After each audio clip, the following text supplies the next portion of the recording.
Hey guys, welcome back to the channel. This is a story about what if Naruto has arranged marriage harem. Before I start, please support for more amazing content and do consider subscribing to my channel and share this video with your friends. This is written by gentlemankitsune and link in the description and support writer. Let's start the video. Chapter 1. The very stupid idea. Never use shadow clones to do paperwork, and I never did like the concept of Naruto suddenly being surrounded by women who all have romantic interest after a dopey speech or two and are all completely okay with sharing him. So this is my response to that. Konoha, 14½ years before present time, a secret got out. A secret that should have remained secret, but didn't. A secret that Minato Namikaze was married to one Kushina Uzumaki and that they were expecting a male child. It doesn't matter who leaked it, or what leaked it, or how it was leaked. It only matters that it did get leaked. And as soon it happened, all the elemental nations had heard it. A secret that really should have remained secret. Village hidden in clouds, a week later. Reikage-sama. I looked up from lifting his weights to see his secretary, Mabui, appear slightly out of breath and more than a little rattled. He quirked a brow. Yes. I have urgent news. It appears that Minato Namikaze is expecting a child with a woman named Uzumaki Kushina. Eyes grew wide with surprise. This was big news indeed. Whenever a cage secured a progeny, they usually kept it a secret until at least they were old enough to be enrolled as a shinobi, for safety reasons of course. But knowing that there's a cage who had a vulnerable political bombshell of a child currently being made meant that there was a new dynamic to be had. How reputable is the source? Very reputable. A secured progeny is extremely important information, but it opened up many pathways of action. It really boiled down to what I was going to with the information. He could send assassins to kill the woman and the child in an effort to strike at the fourth Hokage's heart. However, that plan was doomed to failure.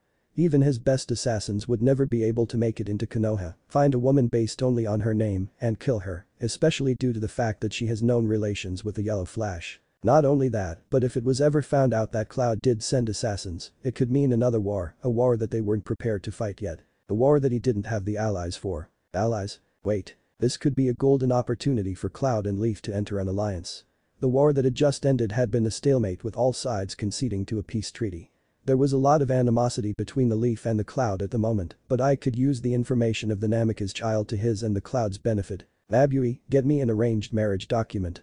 I yelled with great gusto all at once. Mabui, who was standing there watching him think for a solid minute, suddenly stood straight at attention and gave a quick yes-sir. Amongst a population of trained assassins, saboteurs, and spies, one would think that an arranged marriage between two such ninjas of opposing sides would lead to disaster. But I had met and battled with Minato on the battlefield more than once. He was a shrewd, cunning, and very powerful man, but most of all, he was kind. Not in the sense that he hesitated to kill, but in the sense that he only killed to protect the people of the Leaf Village. If there was an event that could tie the two nations together in peace and harmony, Minato would probably accept it. Now came an equally hard part. Who was he going to get to give consent that their daughter be married off to a ninja of another nation, a nation that they don't have that best of relationships with? It had to be within the Kage bloodline, that much was for certain. Anything less would be an insult to the Hokage. However, I lacked very many female family members. That were nearly newborn. I thought for a moment and snapped his fingers in a way that one could construe he had an idea. Vegito Nai. His brother-in-law's daughter. She wasn't directly related to him, but she was a Jinchuriki. That was just as good, if not better. She was also 14, but he didn't have much of any other choices. This is a great plan, I thought, as he began to sign the information of the marriage on the document that Mabui given him. Village hidden sand, same time. And how reputable is this information? A man with the garb of a cage spoke to a trembling subordinate. Very reputable, sir. The cage for the village hidden in sand sat in thought for a while. While Sand and Konoha hadn't fought together or against each other in any grand-scale fights, Sand was still considered one of the weaker ninja villages. The fact that the Hokage was having a child could be used to create an ally that would bolster the military clout of the hidden Sand village. It was a good thing that he had a daughter who was 2 years old at the moment. Although he wasn't very sure about the prospects of using his daughter for a bargaining chip in political struggle, he had to think of the good of the village and her people. "Get me an arranged marriage document," he said coldly. The village hidden in stones, same time. And how reputable is this information? A very short man with the garb of a cage spoke to his secretary. Very reputable, sir. The very short man sat in silence for an extremely long time, obviously in thought. The Third Shinobi War had been tremendously horrible for their side of the conflict. Well, the war had been horrible for everyone included in the fighting, but it had been particularly horrible for them. The yellow flash had single-handedly decimated about 1,000 Iowa shinobi, which caused Inoki to create the treaty between them that had just been approved. But even if there was peace between them at the moment, there was a lot of bad feelings involved against Konoha at the moment, and vice versa. The feelings of hatred that the deaths of many of their shinobi were extremely strong. Strong enough that Inoki knew that war would eventually break out between them again. He had been through every single shinobi world war and had no want to be involved in another. An arranged marriage between the fourth son and his granddaughter could potentially create an environment where they would eventually get over their hate of each other. Even if it would be a slow process. Mostly because the child in question wasn't even born yet and his granddaughter was only 2. Get me an arranged marriage document, sir. Just do it. The village hidden in mist, same time. And how accurate is this information? A short man with a scar running down one said to his spymaster. Very, sir. The fourth Mizukage gave the spymaster a blank look. And remained in that position until the spymaster felt uneasy enough to back slowly away from his commander-in-chief. One would have to feel extremely uneasy to even think of do something like that. He seems different lately, the spymaster thought to himself as he went back to his daily work. The village hidden in waterfalls, same time. Is this information accurate? The jonin in command said to a chunin. Yes it is. A nondescript man sat in silence for a short while. Get me an arranged marriage document, this could be our chance to secure a position amongst the big 5. Why yes sir. The chunin gave a nervous and slightly louder than it should have been reply once he realized the significance of his task. Konoha, 14 years before present time. Minato felt really smart at the moment. No, he didn't just feel smart, he felt like he was a genius, a god in man's clothes. Why? A reasonable question. He just found out the best use of shadow clones known to man. Eradicating the scourge that all battle-hardened veterans with years of experience on the battlefield had to face at one point or another. Paperwork. Why is paperwork the scourge of all battle-hardened veterans with years of experience on the battlefield? Another good question. Because meticulously looking through documents, bills, new laws, etc. was just not in the hardwiring of people who survived by making split-second decisions that saved their lives and the lives of their compatriots. And so, he sat back to bask in his brilliance as we watched 4 different shadow clones work through said paperwork. He knew the backlash was going to be a bitch, but at the moment, he just did not care. He should have cared, as all 4 of the clones signed a different marriage document at the same time. When he received the memories, he would just vaguely remember making peace separately with all of the other villages and brush it off as a delusion as he went to nurse his headache. And that, children, is why you never use shadow clones to do your paperwork. As one child would soon find out the hard way. Omik 1. Kushina could feel the lump of her 4-month-old pregnancy kick her hand as it rested on her belly. She giggled in uncontained exuberance. She had been excited beyond belief when she found out that she was going a mother, and even at home when there was nothing happening, she was always smiling contently to herself. Because she was going to be a mother. And she was going to be the most kick-ass mother in the entire fucking world. She continued to smile down at the lump that her hand was resting on when she felt something that worried her. It was like a vibration coming from her belly, kind of like the unborn child was shivering. Kushina had been briefed on all the stuff about pregnancy, but had never heard of anything like pre-baby shivers. So she immediately got up to go to the hospital to check it out of fear that something might be wrong with Naruto. When she got there and had all the tests that she could possibly go through to convince her that nothing was wrong with the child, she made her way back home and concluded that the whole baby shiver thing must have been her imagination. Chapter 2. The Wagakure no Sato Cage Tower, present time. Why do I have to look over the chunin candidates? The sour old cage mumbled. You know the answer to that, his secretary answered. There weren't even any Iowa genin participating. Well, there were a lot of interesting genin that participated according to the information we got. The chunin exams didn't even finish. Konoha got attacked midway through. The cage said, raising his voice. The secretary looked at him sternly.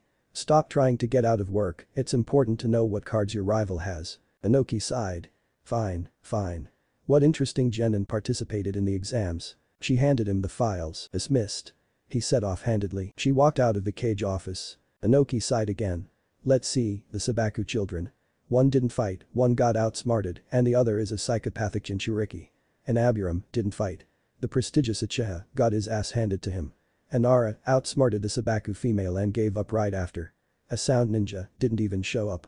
A genius Hyuga beaten to the ground by a nobody Uzumaki. Wait, that last name sounded familiar. Inoki struck a thinking pose. He then got up with a speed that no one would expect from an old man just over 4 feet tall and flew out the door, into the hallway, and into another room marked file documents. It was a rather large room. However, Inoki knew exactly which date to look for. October 10th, the day that the Kyuubi attacked Konoha, killed the Yellow Flash, his wife, and his child. It was a few days later that news reached Iwa, and the document that detailed the arranged marriage between his granddaughter, Kuritsuchi, and the as of yet unnamed child of Namikaze Minato was filed and meant to be forgotten in the expansive file documents room. He found the offending document with little difficulty. It read thusly: I, Inoki III Tsuchikage, would like to offer a peace treaty between Konoha and Iwa. This peace treaty is to be facilitated by the marriage of my granddaughter and your unborn son in an effort to bring together our two villages and to eventually break the hatred that both of our villages feel for each other. Minato's response: I would love nothing more than peace between our villages.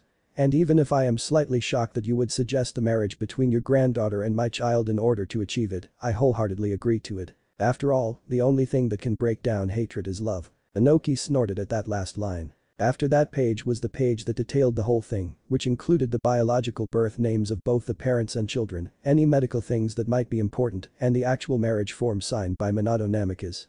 At the bottom, it noticed Inoki that a copy would be kept in Konoha as well. He then flew back to his cage room and looked at the picture of the Uzumaki child. That kid's a carbon copy of the fourth.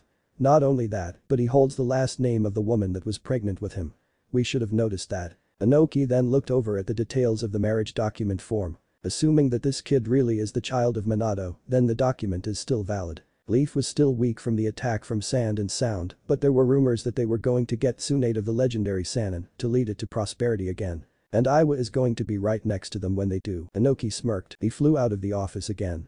On his way out, he said, "Get me Kuritsuchi and Akatsuchi to the secretary working at the desk on the lower floor." "Yes sir." Village of Sand, file documents room, present time. Baki was acting as the stand-in cage. And as per his duty as stand-in cage, he had to look over the file documents from the past. It was a huge pain in the ass as he was forced to do some of the most mind-numbing work in the world. But his eyes suddenly narrowed from their previous bored states. Uzumaki. I've heard that name before. Baki then got up to look at the list of Chunin candidates in an effort to prove his suspicions true. Village of Clouds, Cage's desk. I looked at the Chunin candidates list. Uzumaki. Mabui.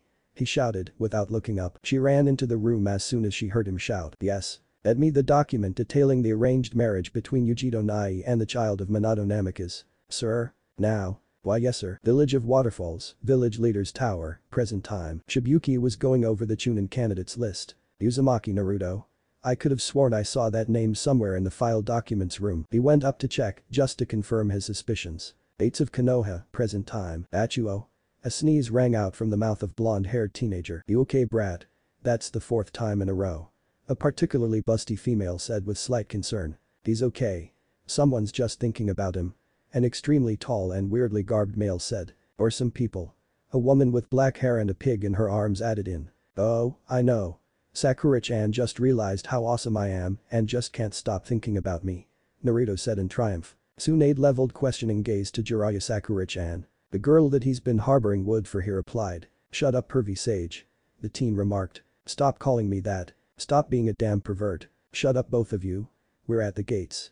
Tsunade shouted. They both gave a meek synchronized okay and went to the gate guards to show them their papers. After that Tsunade said that she was going to the tower to get acquainted with the responsibilities of the cage before her inauguration. Shizune followed her, while Jiraiya said something about doing research. Fucking perv, Naruto mentally remarked. It had been a long couple of weeks and Naruto wanted nothing more than to just eat some ramen, take a shower, and pass out in his bed. Naruto made to get to Ichiraku Ramen when he saw a girl standing in the middle of the road looking all around her with a bewildered expression on her face. She was dark-skinned, had lime green hair, and wore a mesh torso cover, as well as mesh shorts.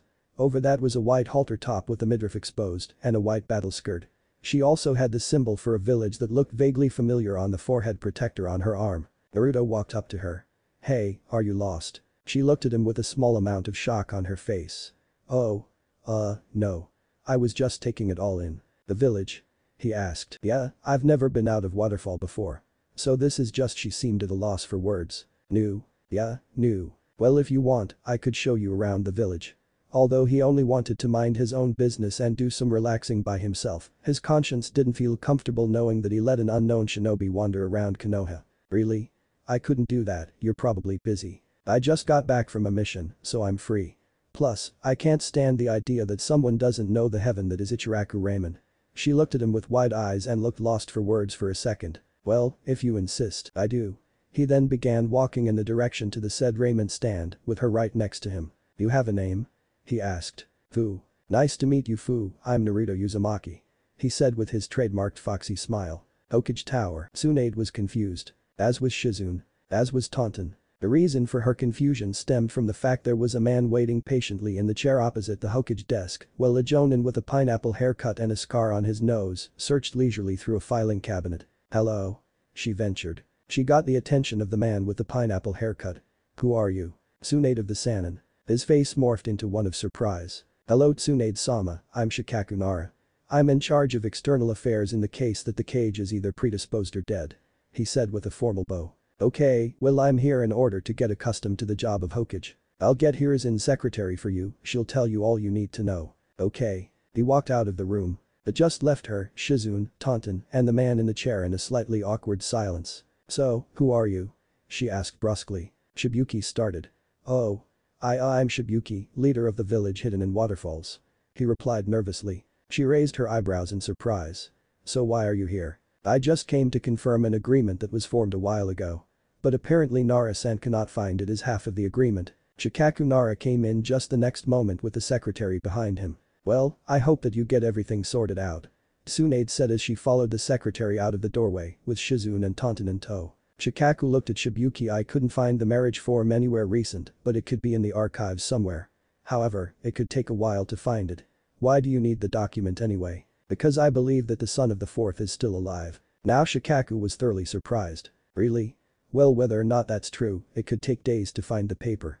"Do you have a hotel somewhere?" Shikaku asked. Although he didn't believe Shibuki for 1 second, he still had an obligation to please any important dignitaries.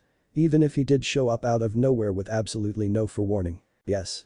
It's at the Burning Leaf. You might want to check yourself in." Shibuki and Shikaku left with a Chunin escorting Shibuki to his hotel and Shikaku leaving to form a search party for that unknown document that apparently existed. Chapter 3. Konoha, Ichiraku Ramen. AM didn't know what to make of the situation unfolding in front of her eyes. First Naruto shows up with a foreign kunoichi, he then orders large amounts of ramen, and now they're eating the ramen faster than she can serve it up. They literally eat the ramen faster than it takes for her to put her ladle in a pot, dump the contents in a bowl, and add the extra ingredients, like pork or shrimp. It was simultaneously disgusting and intriguing to watch. Not only that, but they were having a slightly comprehensible conversation. "So what village are you from?" Naruto said, while taking breaks in between chunks of words to slurp up ramen. "The village hidden in waterfalls," she replied. "So that's what you meant when you said waterfall. You thought I was from just a random waterfall in the wilderness."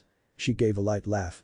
How she managed to do this without completely clogging up her windpipe would remain a mystery forever. "Well, I've never heard of hidden waterfall," he said in indignation. "We share a border. I never paid attention in class." She gave another light laugh. "Neither did I." They both laughed this time. "So why are you here?" "No idea, leader Sama just requested I come with him." "Well, more like ordered." "That's strange." "Yeah, it is." Naruto and Fu put down their chopsticks at the same time.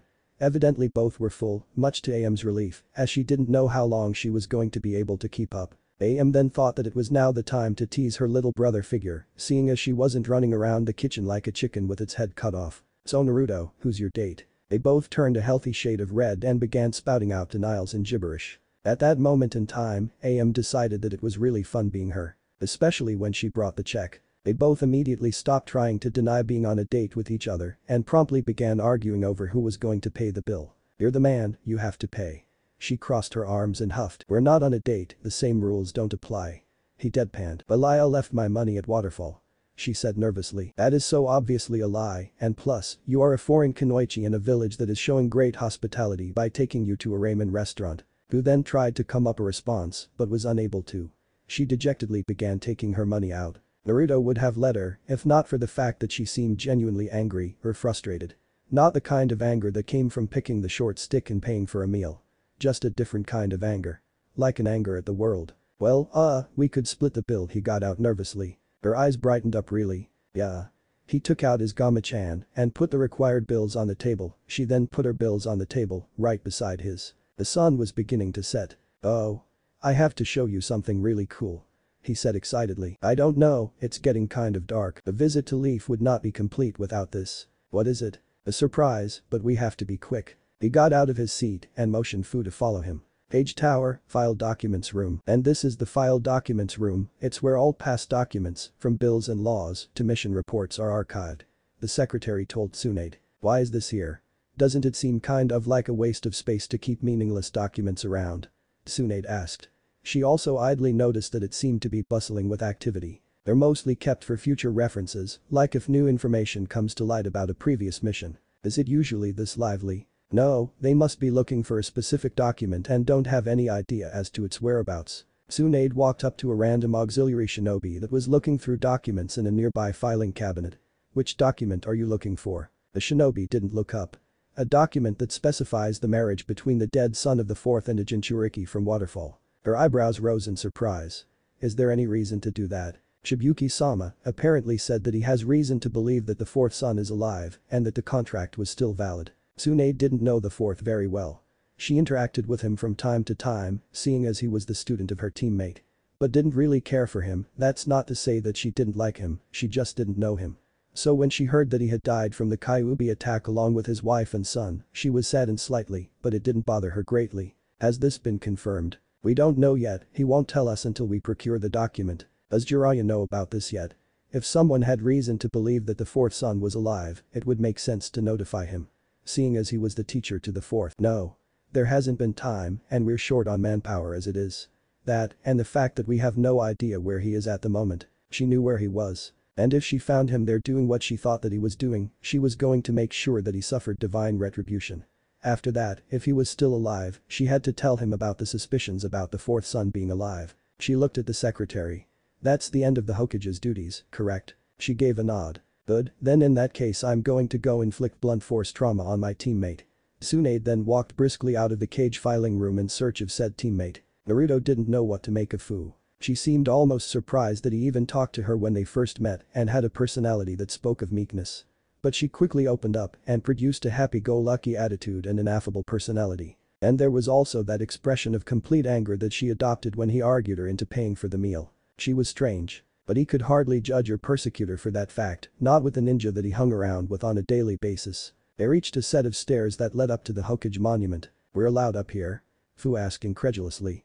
She thought it was just a decoration, albeit a really fucking huge and imposing decoration. Yeah, although practically no one comes up here. Why? I have no clue. She deadpanned, and he laughed. When they did reach the summit, she audibly gasped. The view. That view of the sunset was the most beautiful thing that she had ever seen in her life.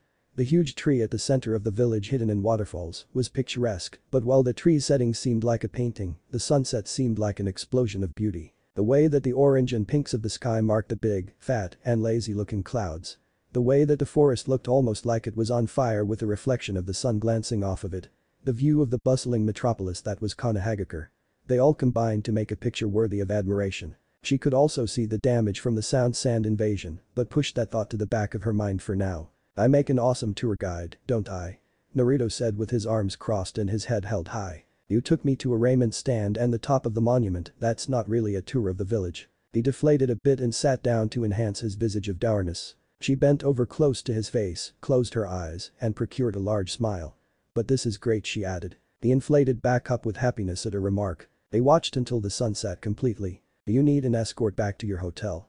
He asked. If you wouldn't mind, she had been to the hotel to put her stuff away, but after her traipse across Konoha, she didn't think that she'd be able to easily find her way back. Of course not, it's the job of the host ninja to look after the foreign ninja. Says the guy who made us split the bill at the ramen stand.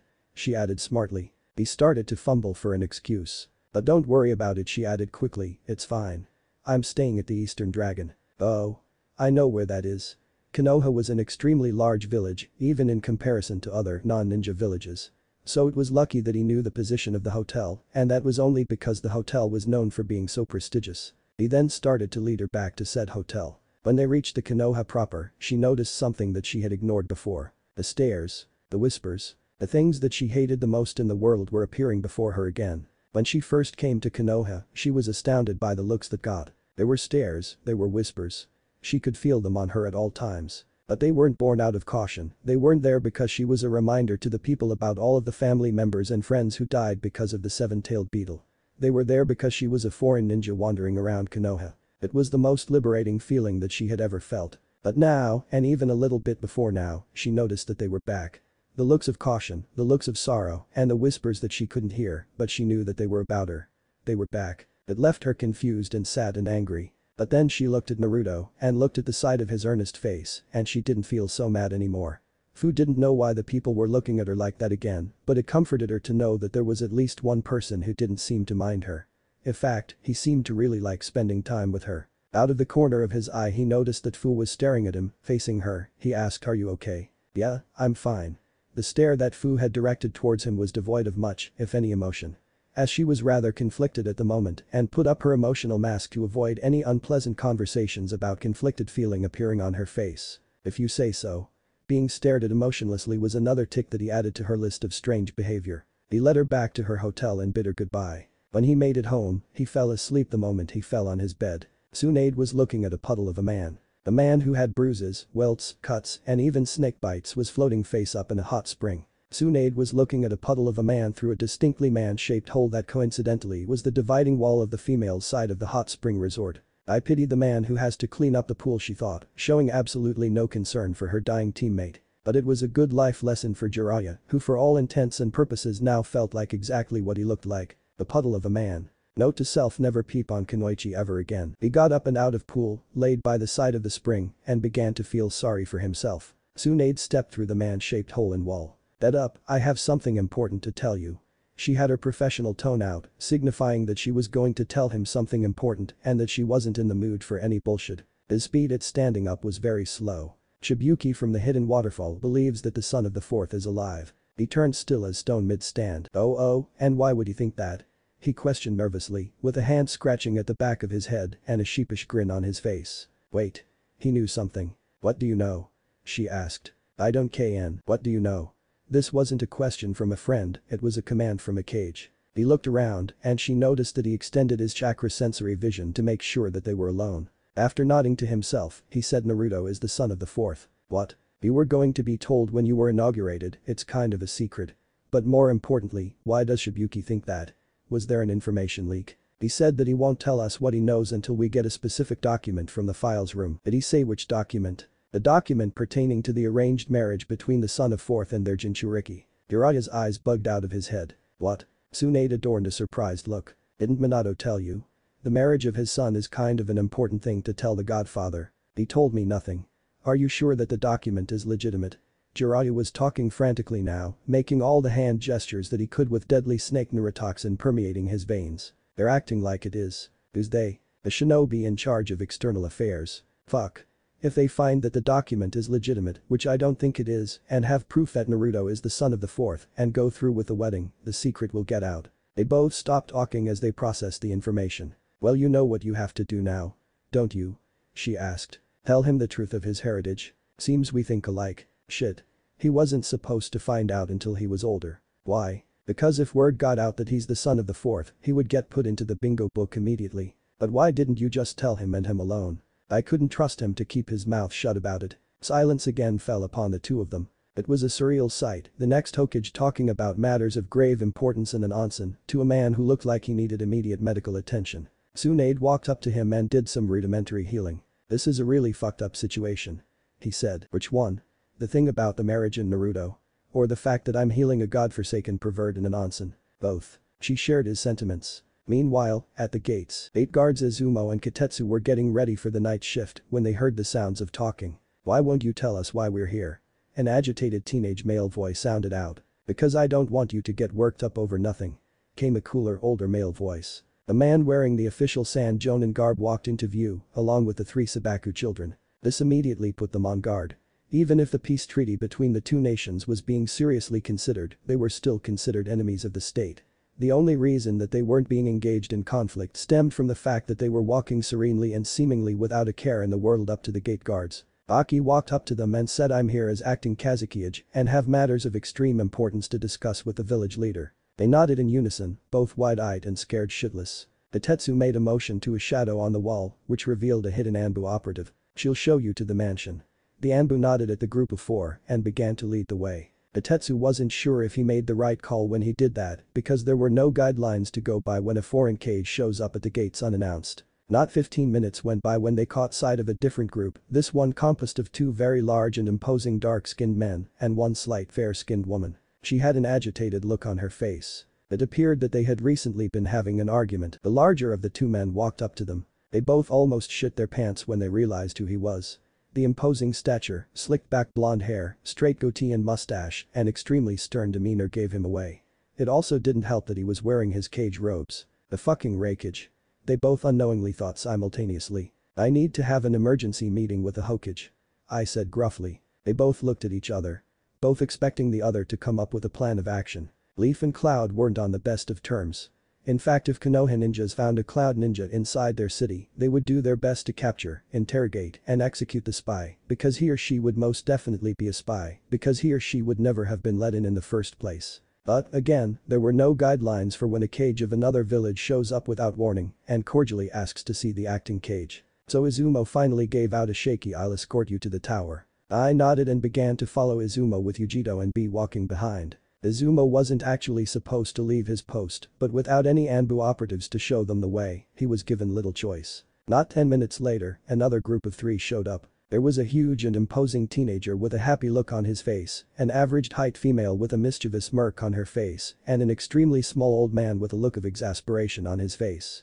All with a mark of Iwa on them somewhere. The Tetsu fainted. Luckily, by this time the Anbu operative was back, which was good, since it meant that the Sand diplomats really were just there to talk to the Hokage and not wreak havoc across the village. She just sighed and motioned for the 3 confused shinobi to follow her. Amik too. Tsunade was grinning like a moron, had a stream of blood rushing down her nose, and was excitedly writing down her findings in her notebook. She was also crouched up in a tree and was taking turns looking into a spyglass into the steamy male side of the onsen. Tsunade had never particularly liked looking into the male side of the onsen out of perverse pleasure, mostly because the one onsen that she looked into had been civilian in nature and the males didn't exactly take care of themselves the way that shinobi did. But this onsen was different.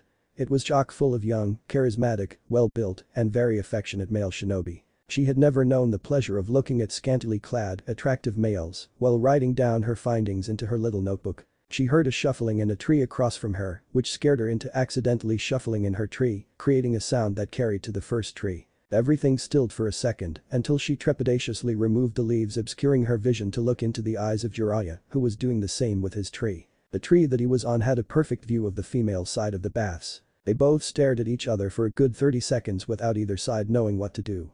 Until Jiraiya slowly retracted the leaves and obscured her side of him once again. After he was fully gone from her vision, she pulled her leaves back into place as well and continued with her perversions. It appeared that they two Sanin had finally reached a point of understanding. Chapter 4. Naruto's apartment 10 o'clock. Naruto was sleeping soundly. The reason that he was sleeping soundly stemmed from the fact that he is now awake. Woken up by Jiraiya, who was still bleeding profusely even after receiving medical treatment from Tsunade. He didn't immediately recognize Jiraiya. It was dark. So all he saw was a huge bear of a man who was covered in blood, shaking him from his deep slumber. Unsurprisingly, he didn't take it too well. What the fuck? Naruto immediately jumped away from his bed and onto a nearby wall, which he clung onto with chakra. Jiraiya jumped back to hit the flip on the light switch. The reason he didn't do that in the first place was because he wanted to wake Naruto up quietly and gently, hoping to create a safe environment in order to tell him the secret of his family. That didn't exactly work the way he hoped, as evident by the fact that Naruto was currently clinging to a wall whilst breathing extremely heavily. Pervy Sage Naruto asked, "What are you doing here? Is everything alright? Why are you injured?" Naruto stopped his rapid-fire question, asking when Jiraiya put up his hand with his palm facing Naruto. The universal symbol for "shut the fuck up. I have something to tell you, sit down." Naruto fell from the wall to land on his bed. "What's wrong? What happened to you?" He was seriously getting scared. "Oh. I just got caught peeking on woman in a bathhouse." Jiraiya smiled, closed his eyes, and started rubbing the back of his head. The universal symbol for nervousness. "You fuck, I almost had a fucking heart attack." Jiraiya's face morphed to dead seriousness in an instant. "I have something to tell you, sit down," he repeated. Naruto sat down on his bed, grumbling all the way. "Well?" Naruto asked. Jiraiya was trying to figure out the best way to tell Naruto. The situation came as a surprise for both of them. "I have something very serious to tell you, and I want you to take this seriously as well." "Okay, I will. What is it?" Naruto was starting to get impatient and he was still very cranky after getting woken up in such strange manner. "Not this again." Naruto complained about Jiraiya's quietness. "What do you know about the fourth?" he asked suddenly. "The fourth? Ooh, he killed a lot of people in the Third Shinobi War. His nickname was the Yellow Flash and he sealed the Kyuubi inside of me." "Anything else?" "He was really awesome. When he sealed the Kyuubi inside of you, he was expecting a child with a woman named Uzumaki Kushina." "Okay, so?" She shares your last name. Well, there are a lot of Uzumaki in Konoha, right? In class, the students were taught about the Uzumaki clan, who were known to be extremely good at sealing techniques and also extremely close allies to the Hidden Leaf. So close in fact that there's a spiral on the back of Konoha flak jackets to commemorate them. Even though Yuzashi Agakure was destroyed in the war and the survivors were displaced, with the exceedingly close bonds between the villages, it was assumed by the students of the academy that there were at least some Uzumaki living in the Hidden Leaf, even if they hadn't met any. Naruto, you're the last Uzumaki living in Konoha. Naruto's eyes grew wide, then he got into a thinking pose. No way. He whispered. Jiraiya produced a book out of his pocket, he opened it and took out a picture that was inside. The picture was of a blonde man who was smiling profusely and his equally smiling, very pregnant wife. These are your parents. Minato Namikaze and Kushina Uzumaki. Jiraiya didn't want to present Naruto's father as the fourth too impersonal in his opinion. He introduced them as they were known by their friends and family. Naruto fell silent. Why? He croaked. Why what? Why are you telling me this now? A tear hit the picture that he was holding. Why am I just now learning this? Why did I grow up alone, thinking that my parents didn't want me, didn't love me? He started to sob fully now. His sobbing was racking his body with fits. This was what Jiraiya wanted to avoid, although he didn't truly think that he would be able to. Listen, kid.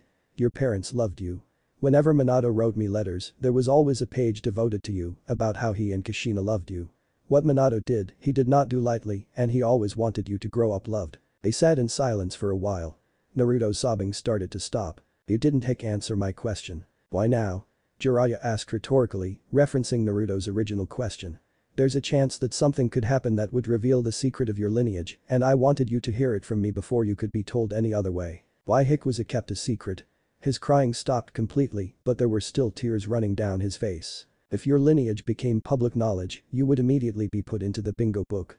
Your parents wanted you safe above all else. He became silent. They sat there for a while encompassed in silence and misery. There was a knocking at the windowsill, outside was an Anbu operative. He let himself in and announced Tsunade-sama requests your audience. It was directed to Naruto. Jiraiya blanched. Is it? Jiraiya asked vaguely. The operative nodded. Academy administration, minutes before. Tsunade sleeps in the Cage Mansion. After all, it is the Cage Mansion. All cages before her had lived there, and all cages after will live there. So when her discussion with Jiraiya ended, she went to Cage Mansion to get some rest. When she got close to the mansion, however, she was interrupted by a shinobi that told her Shikaku Nara needed her at the administrative section of the academy. The place where she would do her duties as Hokage on a daily basis. Which led to her current situation. Standing in front of Shikaku, who had a document in his hands. A very official looking document. We found it. That's all he said. So I suppose we should tell Shibuki tomorrow? She asked. That would make sense. Is that it? Yes. Can I go home and? The secretary burst into the room and yelled Shikaku-san. He started yes. The acting Kazukiage is here. She said with a tone of confusion and desperation. Here? In the village? Here, downstairs. Shikaku's eyes went wide. He was a man known for always looking into strategic events that could possibly take place.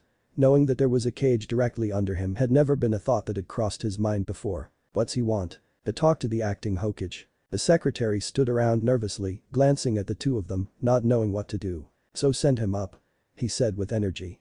An affliction not extremely present amongst the Nara clan. Why yes. He could hardly blame her for her lack of knowledge of what to do. After all, there weren't guidelines for these situations. Aki stepped inside, leaving his delegation outside. He looked at Tsunade. Hokage-sama, I have something important to ask of you. Actually, I haven't been inaugurated yet.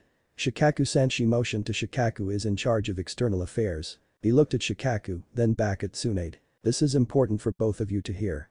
He decided. Fuck, I just want to go to sleep. This was, strangely enough, thought by both Shikaku and Tsunade simultaneously. I believe that you have the sister document to this one. He pulled out a document. A very official looking document. Shikaku took it. His eyes grew wide. Tsunade took it from Shikaku. Her eyes grew wide. What the fuck this was, strangely enough, said by both Shikaku and Tsunade simultaneously. We need to contact Naruto and Shibuki Dono. Shikaku said. He pointed to two shadows on the walls. Anbu melted out and went to complete their tasks. Did you find any documents that looked like this in when you were looking for that other one? Tsunade asked Shikaku. No, we were looking for a document that mentioned the Jinchuriki from Waterfall, not the previous Kazukiyage's daughter. Could you go find it? I'll try. He let out a mighty sigh and walked out. Aki doesn't really surprise easily. But that doesn't mean he wasn't confused. Because he was very confused. Tsunade noticed his confusion. I'm sorry, but you're going to have to wait until he returns." He nodded. He was, however, a very patient man. When he brought up his suspicions to the Sand Council, a vote took place over whether or not bring this up with Konoha, and then a vote took place over whether or not to immediately go to Konoha in order to confirm the document. The first vote was a landslide. The second was close, but in the end, he was sent as acting Kage along with the Sabaku children. He planned to only take Temari, who was the one mentioned in the document, but Gaara insisted in being taken along with him. And then Kankuro also expressed an interest in coming along with him. Baki was being constantly bugged by Kankuro and to a lesser extent, Temari on the way to Konoha. Luckily though, Gaara didn't express much concern with the actual mission, he mostly focused on his siblings and their interactions with each other. Baki reclined into his chair for the wait that was about to transpire. I was very tempted to jump through the window to administration. However, with the small amount of tact he had, he decided it would be a better idea to politely ask the secretary for an audience with the acting Hokage. He, along with his entourage, followed the secretary up the stairs to the administration room, where he noticed that there were 3 sand shinobi were standing outside of it. Strange. The secretary opened the door and announced his presence. Shikaku also came down the hallway and into the room, along with Ai. They then had an exchange very similar to Baki's. Hiraya showed up with a red-eyed Naruto and told him to stay outside. Shikaku came out of the door again and down the hallway and into the file documents room. Gaara looked at Naruto. Naruto looked at Gaara. Naruto was starting to get nervous. Thanks, the monotonous voice of Gaara came out. "Ooh, for what?" Naruto said with a confused tone of voice. "For showing me that I don't need to kill in order to reaffirm my existence. I never got to tell you how much you helped me out." Both Kankuro and Temari went wide-eyed. This is the guy who fixed Gaara. They both thought. "Now, I look after the people who are precious to me, my siblings." Gaara even smiled. It was an unpracticed, seemingly painful smile. But it was a smile nevertheless. Naruto smiled back and held out a fist. "It's no problem." They bumped fists. Kankuro and Temari stayed wide-eyed at the exchange taking place in front of them. Naruto then noticed them. "Okay, wait. Let me see if I have this right." He pointed at Kankuro. "You are Kankuro." "Kankuro," he said with a groan. "Close enough, and you are Temari." "Right. I feel like I got that right." "Yeah, I'm Temari." Both Yujito and B looked at this with an eyebrow quirked, but both decided not to say anything out of accidentally offending the Leaf Shinobi and the Sand Shinobi. Already happened once and that almost started a way. Usually B would jump into any situation with rhymes a-flowing, but thought better of it in this situation. Then Shibuki and Fu showed up. Fu was ordered to wait outside, who looked really disgruntled. Her sleep was interrupted, she was cranky. That crankiness went away when she saw that Naruto was outside as well. Shibuki went inside the room to meet up with the other head powers. "Fu, what are you doing here?"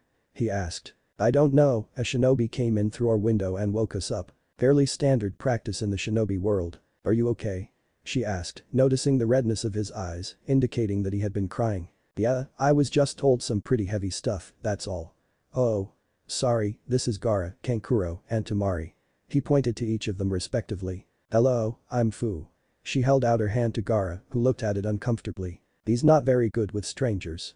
Naruto whispered to her. She changed the direction of her hand to Kankuro, who shook it, then Temari, who also shook it. She looked at Yujito and B. "Who are they?" she whispered to Naruto. "No clue," he whispered back. He decided to introduce himself. "Hello, I'm Naruto Uzumaki." Seeing no alternative, the woman replied. "I'm Yujito. And I am the mighty Karabi." B said enthusiastically and in rhyme. They all introduced themselves to each other. Except for Gaara, who didn't like crowds and was starting to feel uncomfortable. Naruto noticed that Yujito and B were Cloud Shinobi. "So why are you guys here?" he asked bluntly. A reasonable question that was unpleasantly phrased. "We have no idea," Yujito bitterly responded. She had pestered Ai for the longest time on their trip to Konoha about it. Jinchuriki would usually never be let out the village, but this case was apparently big enough that it warranted a double Jinchuriki escort. But now, here she was, waiting outside a door for a diplomatic incident. Needless to say, she wasn't in a good mood. Naruto looked at Gaara, who shrugged awkwardly. And then at Fu, who also shrugged. "So none of us know why we're here?" No one answered. At that moment, a short man flanked by an androgynous teenager and a mountain of a man followed the female secretary into the Hokage room, with the 2 escorts waiting outside with the rest of the entourages. Shikaku also came around the hall into the room and almost immediately out of it. "Do either of you know what's happening?" he asked bluntly. They seemed shocked at first from the bluntness, but the androgynous one spoke up. "No, I take it you don't either." "No." Awkward silence fell upon them. Rock Shinobi usually didn't particularly like Konoha Shinobi, but the large one just had a childish look on his face and the androgynous one just didn't seem to have any interest in conversing with either of them. "So I'm Fu, who are you two?" she asked. Then a round of introductions happened. All except for Gaara, who felt even more uncomfortable. "This is kind of surreal."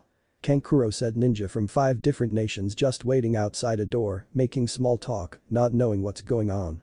"I don't think something like this has ever happened." They all nodded in agreement. "Indeed, nothing like this ever has happened." Shikaku went into the room from the hall.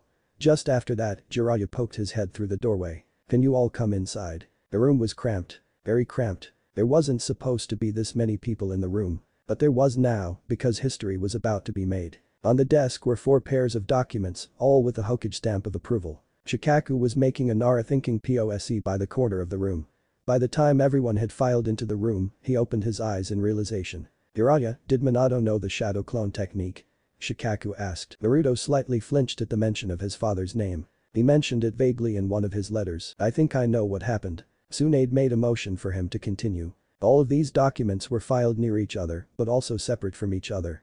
This doesn't make a lot of sense because of the nature of these documents. One would assume that he would put them at least touching each other.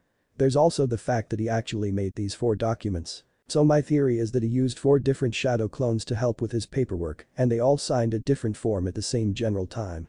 After each of his clones filed the documents, they all dispelled and he forgot about the whole thing. It's an outlandish theory, but I can't think of any others that would make sense. All the cage-level shinobi nodded their heads, along with Shibuki, while the lower-than cage-level shinobi, Sans Shibuki, just looked even more confused. Tsunade then addressed the lower-than cage-level shinobi, Sans Shibuki. About 14 years ago, news got out to the elemental nations that Minato Namikaze was having a child. 4 hidden villages each sent a peace treaty, independently of each other, that would be facilitated by an arranged marriage with the unborn child, which would be carried out once he became a chunin. All of them had their eyes wide open. Naruto, while a little slow at times, had a slight understanding of what was going on. She continued, he then accidentally signed all 4 of them independently and promptly forgot about them. Naruto's mouth was wide open. He was in complete and utter shock. These documents are he searched for the right word irrelevant, right? On the contrary, they were all approved not 30 seconds ago. She smirked Yujito Nai, Tamari Sabaku, Kuritsuchi, and Fu. Say hello to your new husband, Naruto Uzumaki, son of Minato Namikaze. Needless to say, the entire room erupted into chaos. Omik 3. On the contrary, they were all approved not 30 seconds ago. She smirked Yujito Nai, Tamari Sabaku, Kuritsuchi, and Fu. Say hello to your new husband, Naruto Uzumaki, son of Minato Namikaze. All the escorts that weren't involved in marriage looked like they had all been smacked in the face with a shovel. The ones involved, however, Kuritsuchi seemed very excited. Fucking score. I can't believe that I'll get to spend my whole life with the son of the man who killed 1,000 of my village's shinobi. He's so hot and dreamy despite being 13. I want fuck him so much and carry his children. She had stars in her eyes, indicating the pleasure that she took from the knowledge that she had obtained. Naruto turned to Shen in shock and scooted away from her out of fear. Until he felt arms wrap around his torso from behind. Her stature marked her as Yujito. Hey little kitten. I know that we just met, but I think that I love you. Wanna fuck like cats in heat and give me a litter? After saying what she needed to say, Yujito proceeded to blow into his ear. At this point, Naruto was perceiving everything as a bad dream. He unwrapped her arms from his torso and made to Tsunade, but was blocked by an outstretched war fan. Damari leveled a lustful look at him. I know this is sudden. But I'm voraciously in love with you and I don't care if I have to share you with 3 other chicks because I am going to fuck the wind out of your sails. The obvious logical fallacy aside, Naruto turned to the only person that he felt like he could count on. Fu. She was looking on at the situation unfold with as much surprise as was. So he quickly ran to her side for some morsel of normality. He felt safe-ish by her person until he felt a hand go into the waistband of his pants and reach for his manhood. She whispered in his ear. I'll be your queen. So let's make some workers. Naruto reeled away from her. He didn't even know what to do with the bug metaphor. All eyes were on him, all showing one emotion or another. One would believe that being surrounded by females who only wanted to fuck the daylights out of one would be an extremely opportune event to happen to that person. But as Naruto looked at all his fiancée's various expressions of lust, the only emotion that came over Naruto was dread. They advanced on him at the same time, all with thoughts on procreation. Don't worry though. He'll learn to love it. Chapter 5. Cage Administration. There were shouts and words of disbelief amongst the companions of the cages. The tick mark appeared on Tsunade's forehead and her eyebrow twitched furiously. Shut up. She yelled at all of them. If you have any concerns I would be willing to take them at the moment. She said quietly. Tsunade would at least be fair and listen to their concerns. I refuse. This concern came from none other than Naruto Uzumaki himself. You have no choice in the matter, it's already been decided. She said bluntly. Naruto deflated. Why is this happening? This concern came from a shock to Mari. It's happening in an effort to unite all of the elemental nations and to eliminate the threat of war from ever happening again. Baki answered succinctly. She quieted down. How old is he? This concern came from Yujito, who had narrowed eyes. 13. Tsunade remarked. Do you honestly expect me to marry someone half my age? She asked frostily. Yes. I replied severely. Yujito was about to go on a tirade, but Kuretsuchi beat her to it. Wait. How is an arranged marriage between 4 women and 1 child? Naruto opened his mouth up to speak up at the child remark, but thought better of it.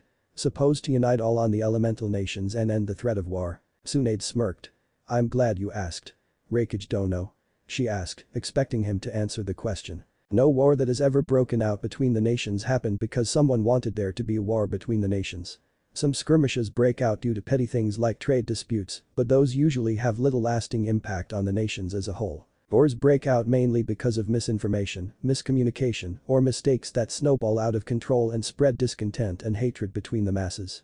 All of you are related to a cage in some way. Shibuki looked like he was about to speak up, but thought better of it. That means that the people look up to you as paradigms of what they should hope to become like. If you associate with each other, and the masses know that you associate with each other, and genuinely at least like each other, then the walls of hatred begin to break down. Inoki decided to add in there will also be other steps taken towards peace, such as communal trading camps, embassies from the villages, lowered trading regulations, and so on. It would appear that the cages all had talked this through quite thoroughly, while the rest of everyone was all in the hall. Boo decided to chip in, but if you all already decided on getting along with each other, why is there a need for us to all get married? She asked nervously. Tsunade replied with well first of all, you all aren't getting to each other, all the 5 individuals sighed, you 4, she motioned to the 4 women, are all getting married to him, she motioned to Naruto. The 5 in question nearly face faulted. And second, I believe we already went through this, but if the masses see the people that they look up to getting along with each other, we believe that they would be more willing to brush aside their differences and hatred and at least try to get along with each other as well. And you think that when the masses see the people that they look up to join a harem, the masses will suddenly feel incentivized to get along better? Kuretsuchi added incredulously. And plus, Naruto joined and the people don't look up to me. If anything, they look down on me. Same for me, Fu added. They both then realized what the other said and looked at each other in confusion. Why do people look down on you? Aren't you the son of the 4th Hokage? She asked accusingly. I just learned that I actually had parents about. He looked at his non-existent watch 30 minutes ago. He replied cheekily. Well, why are you looked down on? She asked again. That's he looked at Tsunade for support. She just made a motion with her hand, the motion that mean continue. His eyes grew wide. She meant for him to tell everyone that he's the Jinchuriki of the Kyuubi. He took a deep breath. The Jinchuriki of the Kyuubi no Kitsune. Everyone's, except for Tsunade, Jiraiya, and Shikaku, eyes widened. Fu's, Yujito's, and B's most notably. Wah but, wah? Fu's brain was starting to shut down. After all, she had just heard that one of the few people who had even been somewhat nice to her was also one of the fewer people who could actually empathize with her and was also the person who she would be joining a harem for. Who is the Jinchuriki for the 7-tailed beetle? Shibuki said. Naruto and Yujito's eyes widened even more. She looked at his accusingly. Fwa? She asked said. What? If we're going to do this, then we have to lay down all the secrets that would be pertinent information to this marriage. Shibuki said. All eyes were on him and that was starting to make him even more nervous. All was silent for about 3 seconds. Yujito is the Jinchuriki for the 2-tailed cat and B here is the Jinchuriki for the 8-tailed octopus. I said impulsively. They both looked at him incredulously. What? He replied. Shibuki Dono is correct. If a secret comes out later that could jeopardize this marriage, that would show a lack of trust in each other right now. If we really mean to bring peace to all of the elemental nations, then for that to be even remotely feasible, we all have to show complete trust in each other right now. I said with complete professionalism. I am the Jinchuriki for the 1-tailed tanuki. All eyes were on Gaara, who looked as stoic as always. Kuretsuchi has lava release. Inoki said. Gramps. What? Bly just why are we getting married? Why don't you all get married? She gestured to all the cage. Complete silence reigned for a total of 5 seconds. 5 seconds. What? Tsunade managed to get out. Yeah, that's right. She said, as if confirming her own idea. I see 4 perfectly good males and 1 perfectly good female. all of whom are the head of nations that want to enter an alliance with each other, and all of them are looked up to by the people of the countries that they represent. All the cage looked at each other. I'm not even the Kazakiage, I'm the acting Kazakiage, Baki said, not wanting to be a part of the conversation. Tsunade formed a face that spoke of deep thought. Because we don't want to. She said. They all face faulted. We still don't have everything ironed out, she continued. Like the housing situation. Why don't we just give them one of the empty residential houses? Jiraiya said, for the first time this meeting. That could work in the short term, but what about in the long term? She asked. He thought for a bit. You said that you were going to be putting up embassies in all of the villages, correct? Yes. Why don't we just send the Anbu teams that know the Hirshin along with the ambassadors, so they could travel between the nations at free will? Jiraiya didn't know that there were no such Anbu teams and that the only 3 people who knew the Hirshin other than the 2nd and 4th Hokages were all just normal Jonin. And that they all needed to be together to make the technique work. That's a good idea, Jiraiya. Tsunade was ignorant to the situation as well. Thanks. He puffed his chest out in pride, which hurt his still aching lungs. While they were having this conversation, the 5 who were involved with the marriage were silent, shocked beyond the point where speech would be plausible. Wait. Naruto said. They all looked at him. You said that the marriage would only be valid once I made Chunin, I'm still a genin. Naruto believed that he found the loophole that would bring the talk of marriage crashing down and felt good knowing that he found it. Oh, that reminds me. Tsunade said. She brought out something from beneath the desk and tossed it over to Naruto. It was a flak jacket. Nice job on the promotion, Naruto. He looked devastated. But I love someone else. He said. Her eyes softened. Naruto, you want to be Hokage, right? She asked. He nodded. Well, being Hokage means making tough decisions for the good of the people. You all have to understand, she looked at the other 4 as well, that this marriage could be the end to war as we know it. Naruto was looking at the ground. He sniffled. Yujito wanted to hate him, she wanted to hate him with all her guts. She just learned that she was getting married to him, along with 3 other females. She was getting married to a man that she didn't love. Yujito had always found worth in her abilities as a kunoichi, in being a good tool to the village. But now she was just getting married off like a common noblewoman. It pissed her off. It really pissed her off. But as she looked at him, she couldn't find it in her to hate him. He looked like the world was crashing down upon him. I accept, for the good of the people of the elemental nations. Yujito said eventually. Even if she loathed to do it, it was a direct order of the cage. Kuritsuchi looked conflicted, but finally gave out a sigh. I accept as well. Bu gave out a tentative okay. All eyes were on Tamari. Sigh, for the good of the people of the elemental nations, I accept as well. Well, that's all well and good, but whether or not you are okay with it doesn't mean anything. She pointed to the stamped papers. You're already married to him. She collected all the papers together and handed them to Shikaku. I'm pushing the inauguration to a week from now so that we can all simultaneously give the news to our citizens. She said to the assorted cages. What does your inauguration have to do with anything? Jiraiya asked. I also plan on telling the secret of Naruto's lineage to the people, as well as the plans for the alliance. Since everyone is going to be happy after the inauguration speech, they're going to take it better. Clever thinking, he said. Now, she said, it's been a long night and we could all use some shut-eye. I'll get a shinobi to escort you, she pointed to the cages and their escorts to the Eastern Dragon. And a shinobi to escort you, she pointed to the 5 that the marriage documents pertained to your residential house. The walk to the residential house was slow and awkward.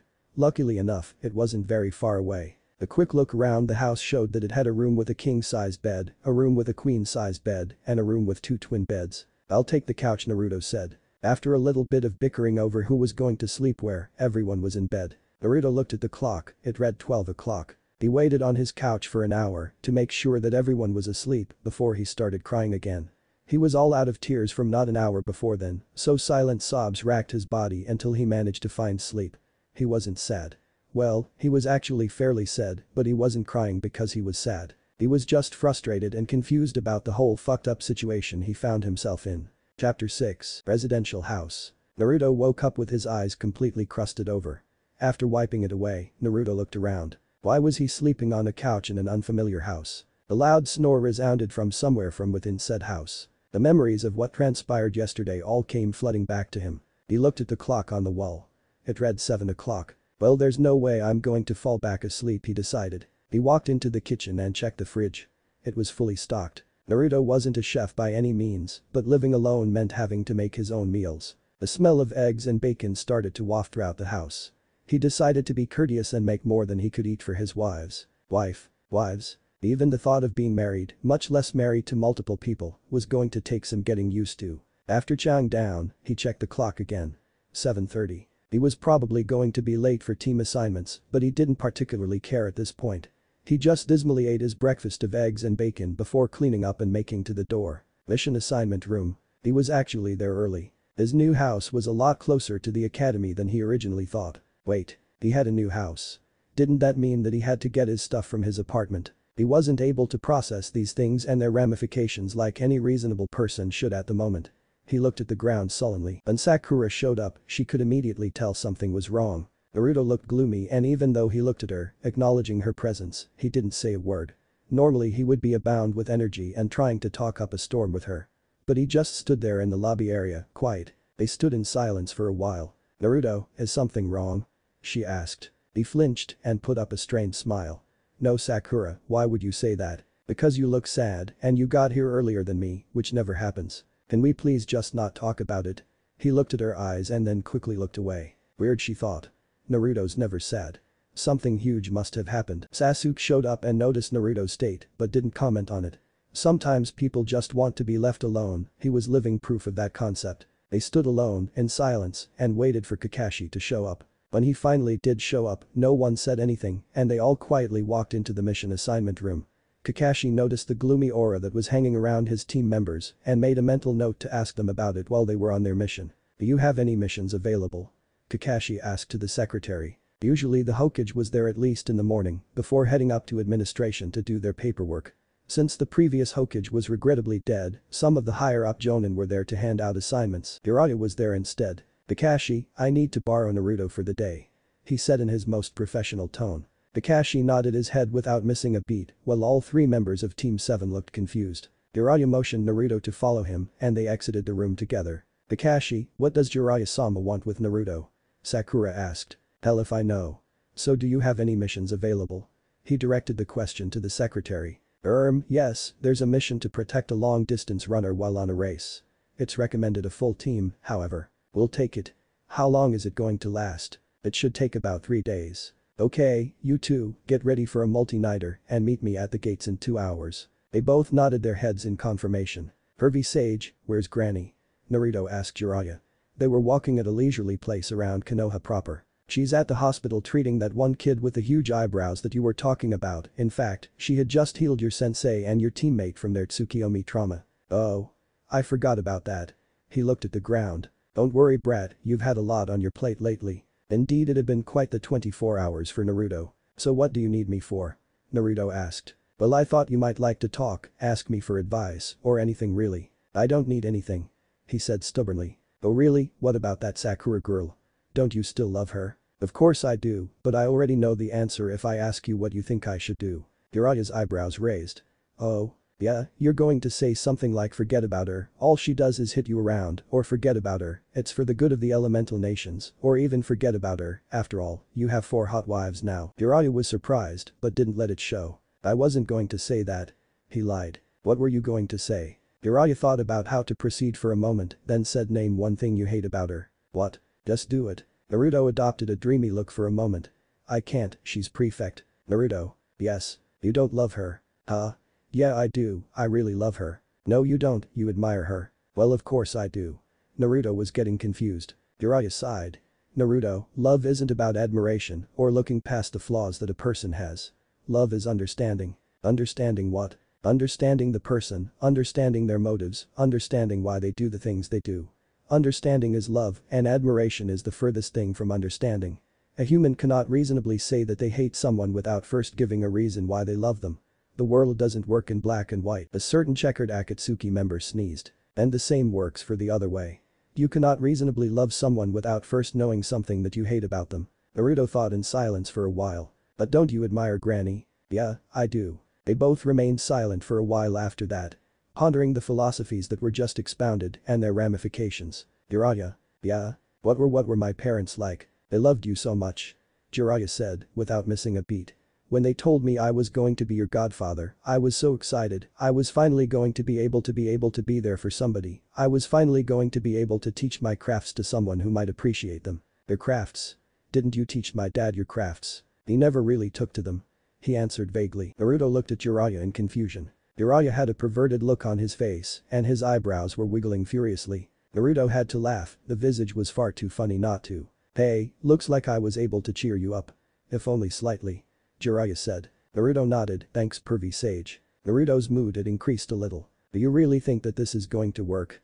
Naruto asked. What? The whole arranged marriage thing. Do I think that it's going to stop war? Yeah. I have no idea. Wow, thanks, I feel so much better, Naruto said sarcastically. Well, it's not like a thing like this has ever been done before, so we don't have a reference. But if we all try our hardest to make this work, I think we might have a shot. Naruto sighed heavily, what am I supposed to do? Do what? Marriage? I haven't even been on a date before in my entire life. And now I'm married to 4 women. I'm 13, I'm not ready for that responsibility yet. I have no idea what you should do. He reiterated. For someone who wanted to give out advice to make me feel better, you give sucky advice. Your situation is a unique one, it's hard to say what you should do. Do I have to love them? You have to be nice to them. Generally when humans are nice to other humans, those other humans will be nice to the first humans. Even if the other humans joined a harem, against their will, that revolved around the first human. He replied sarcastically. They didn't do it against their will. Didn't you hear them? They accepted the terms and conditions. They accepted for the good of the elemental nations.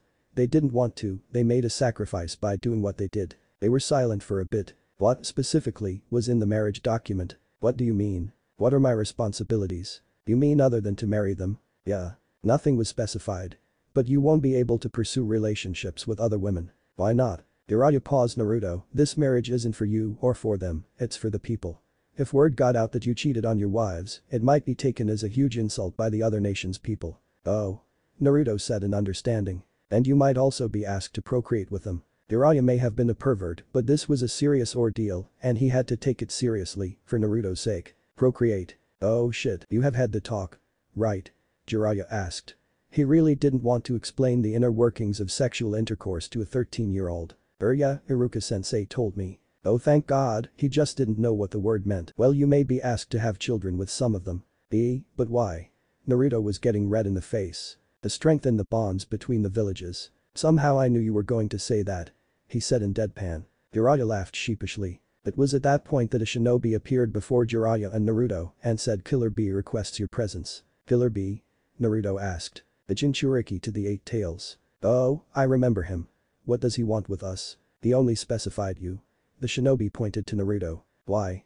Jiraiya asked. I don't know, I was only told to bring him to training ground 7. I know where that is, Naruto said. I am coming with him. Jiraiya said. He didn't say that he couldn't bring others. The shinobi said. Thank you, you are dismissed, we'll take it from here. Jiraiya said. Training ground 7. There were 3 people sitting down by corresponding wooden posts. One was occupied with B. One was occupied with Yujito. One was occupied with Fu. They were waiting for the other 2 that were sent for to show up. They spotted a dot on the horizon that slowly enlarged until they could make out the shape of Gaara riding sand across the sky like a magic carpet. He descended until he was touching the ground. Yo, sit down, yo. B said with a friendly tone. Gaara sat down without word. 2 other figures emerged from the tree line. One was Jiraiya and the other was Naruto. Naruto sat down with them. Since we're all here. I'll explain why B got us to gather here. Yujito said. B wants to take advantage of the fact that there are 5 Jinchuriki in one place at one time. By having a powwow with the tailed beasts. A powwow? Naruto asked. By physically touching each other, Jinchuriki can link mindscapes and are able to talk with other tailed beasts from other Jinchuriki that are also touching. Mindscape? Naruto and Fu asked simultaneously. They both then made eye contact, blushed, and quickly looked away. You 2 haven't conversed with your tailed beast yet. Well, I have, but that was only to collect my rent. Naruto said. Your rent? I fell down a huge ravine, so I appeared before Kyuubi team and told him to parent by lending me his power. He looked slightly uncomfortable with the idea of what happened. But didn't comment on it. Well, that place you went to is called your mindscape. Although it is technically a manifestation of your chakra system. Yujito said. So what do you mean by physical contact? Gaara asked. We just bump fists. Yujito said. She stood up, which everyone took as their cue to stand up as well. He held out his fist and everyone met in the middle. Fu and Naruto blushed slightly at the physical contact. Shared mindscape. Naruto stood before the grand cage that seemingly held back the mighty Kyuubi no Kitsune with only a flimsy piece of paper. It was his first time getting a really good look at it, the Kyuubi. The Kyuubi did not look like a fox in the normal sense. It was completely orange, except for the eyes and ears, which shared a pair of black stripes going through both of them. It also had a human-like torso. Human, what do you want? The Kyuubi fell silent though, as it took stock of the situation. It was facing a room in the shape of a pentagon, each of its sides had a different room. And its cage had turned into an actual boxed cage, with bars on the sides, so it could see the cages of the Bijuu that were beside him. To his left was the cage of the Ichibi. To his right was the cage of the Nanabi. To his front left was the cage of the Niobe. To his front right was the cage of the Hachibi. The cages of the Niobe and Hachibi, however, had no bars on the front of their cages, signifying freedom. All of the cages also had a human standing in front of it. What is the meaning of this? The Kyuubi grumbled. I would like to know as well. This came from the Nanabi. Vegito answered. In a rare event, 5 Jinchuriki ended up in the same place, so we thought it would be wise to allow you. She gestured to the tailed beasts to talk. Talk about what? Shukaku asked. Don't you have anything to say to each other after not seeing each other for such a long time? Fu asked. She might be new to what Jinchuriki did on a regular basis, but she did have a slight understanding of what happened to all the Bijuu. We didn't lead the most social of lives before our sealing. The Nanabi said. And we didn't gain one after our sealing. The Kyuubi added. So we don't have much to talk about. Shukaku said. Plus we don't really like each other. Niobe said. Yo, you guys are family, and family sticks together. B brought out his notepad to write down that sick rhyme. It wouldn't be there when he got out of the shared mindscape. Either he didn't notice or he didn't care because he just kept on blissfully writing.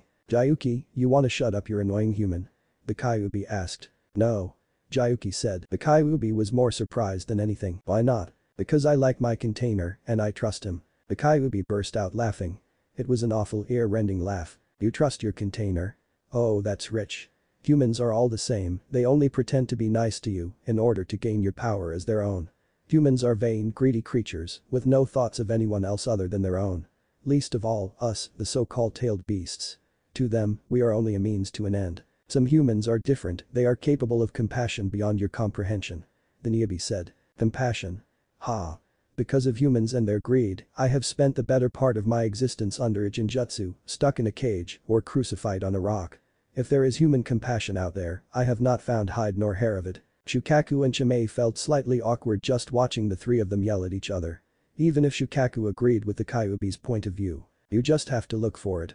Was Matatabi's response. Where? Where can I find this human compassion when I'm stuck in a cage all alone, with no one beside me? It would appear that there is a valid example right in front of you. Matatabi said. But you aren't human, how would you be able to show human compassion? The Kyuubi asked, clearly confused and not even thinking that Naruto could be the one she was speaking of. Matatabi wasn't referring to itself, Matatabi was referring to the human in front of you. Jayuki cleared up. The Kyuubi looked down at Naruto. Him. The one who demanded that I give him power because of the fact that I am imprisoned inside of him. From what I understand, he only did that so he could save himself from death. Jayuki said. From what I understand, he took my power for his own selfish reasons.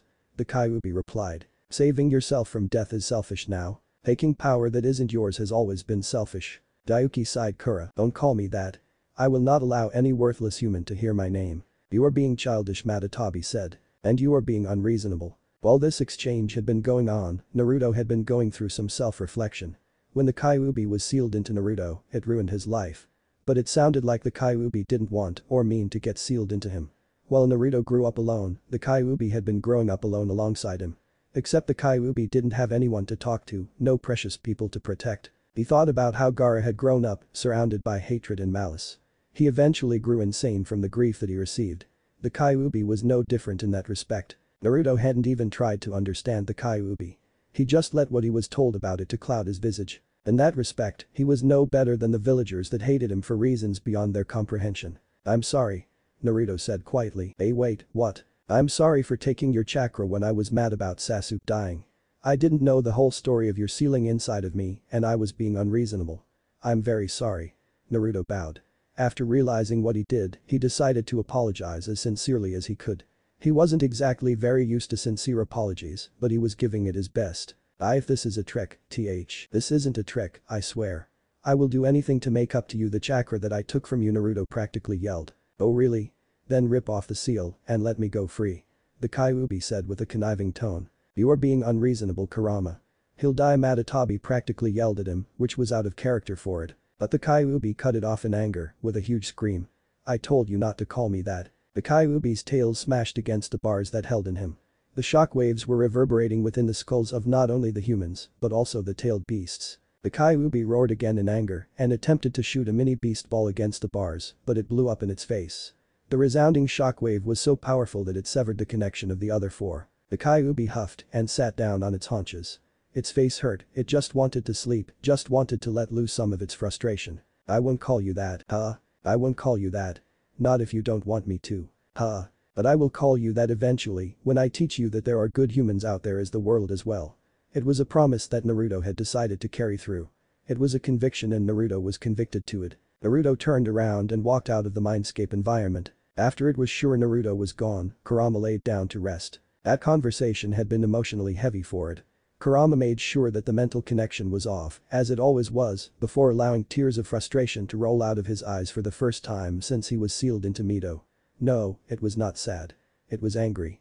Angry that a human had gotten the better of it. Chapter 7. After Naruto went out of the house to meet up with his team, it wasn't long before everyone else was awake. This stemmed mostly from Kuretsuchi's snoring. It was really fucking loud. So loud, in fact, that after Fu was woken up, she immediately threw her pillow at the sleeping teenager, as they were the ones sharing the room with twin beds. Kuretsuchi continued to snore. Temari, who had bags under her eyes, banged open the door and proceeded to take the pillow that was on Kuretsuchi to continually bash her body with it. Kuretsuchi continued to snore. Yujito walked into the door next, grabbed Kuretsuchi's ankles, and pulled her out of bed. Kuretsuchi awoke with a start.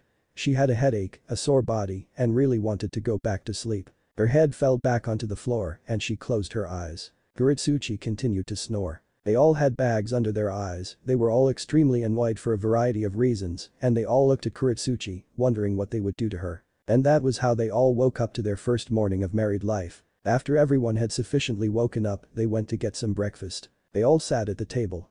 Eating slowly. Mired in awkward silence. Well, this sucks. Kuretsuchi said, summing up the situation perfectly. Be quiet.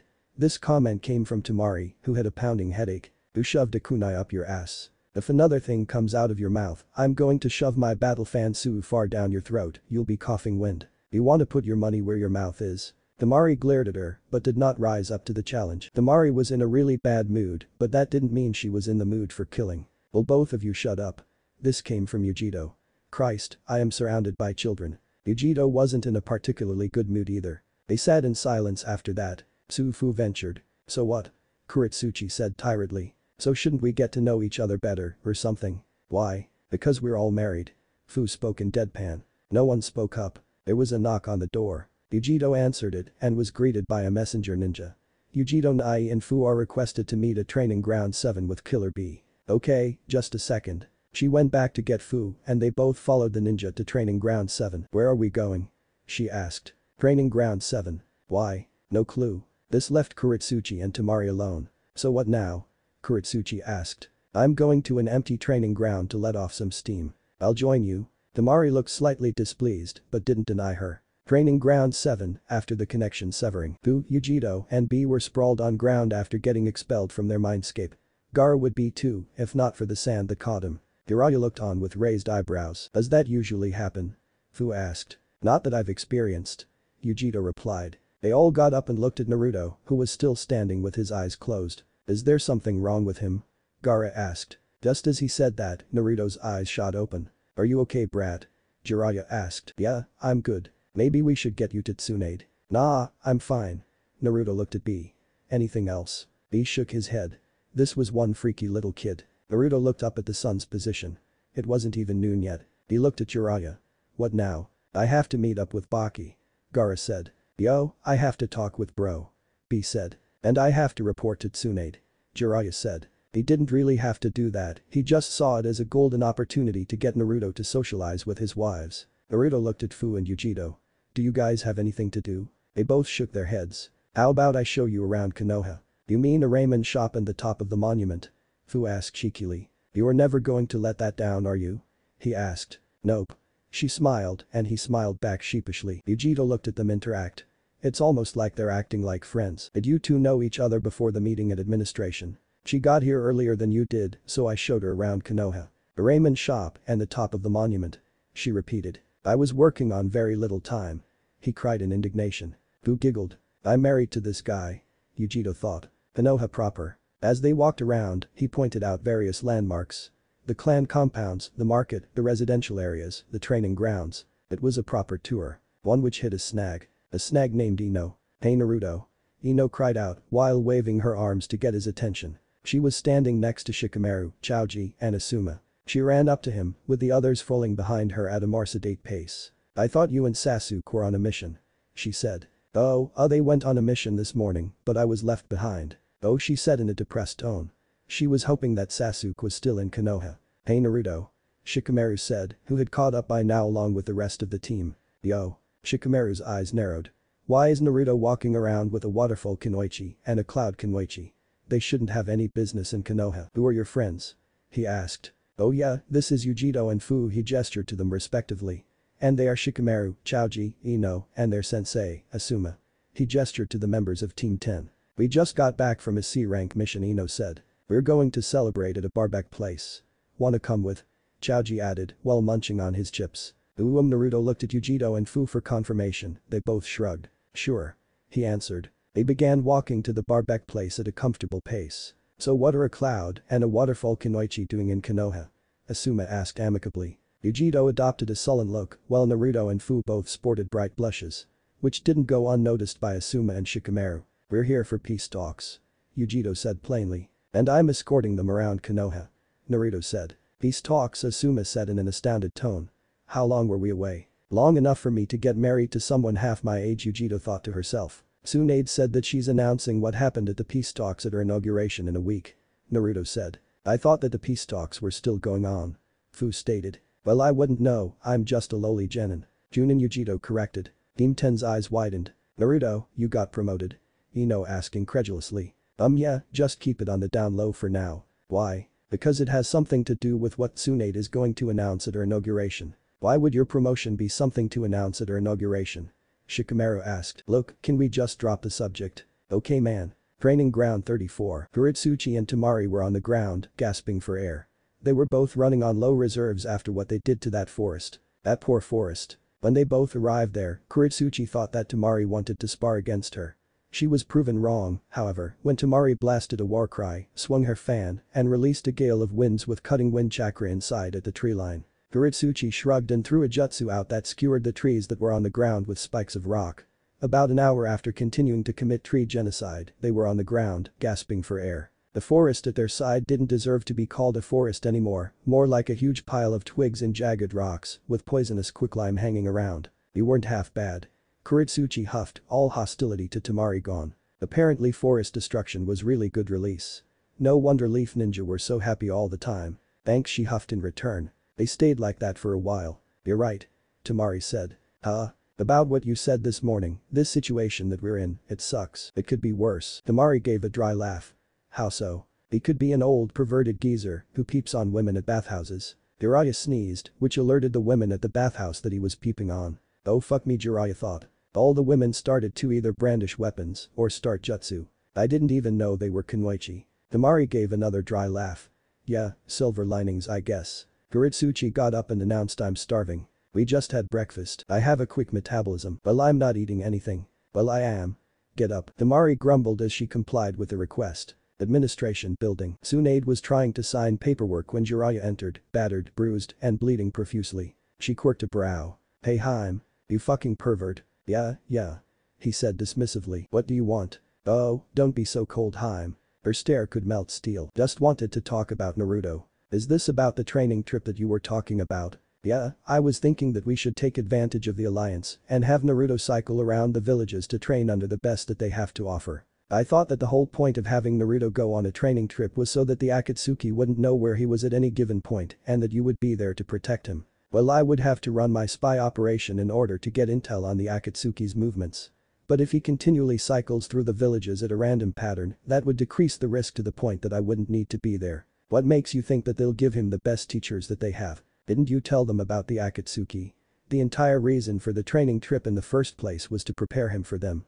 I would think that the other villages want the Jinchuriki to be as strong as they could be. I did tell them, but they seem confident in their ability to fend them off." "Well fuck him, most of the trip was going to revolve around him training to get a handle on the Kyuubi's power. It doesn't really matter if he has a subpar Jinjutsu or Taijutsu teacher.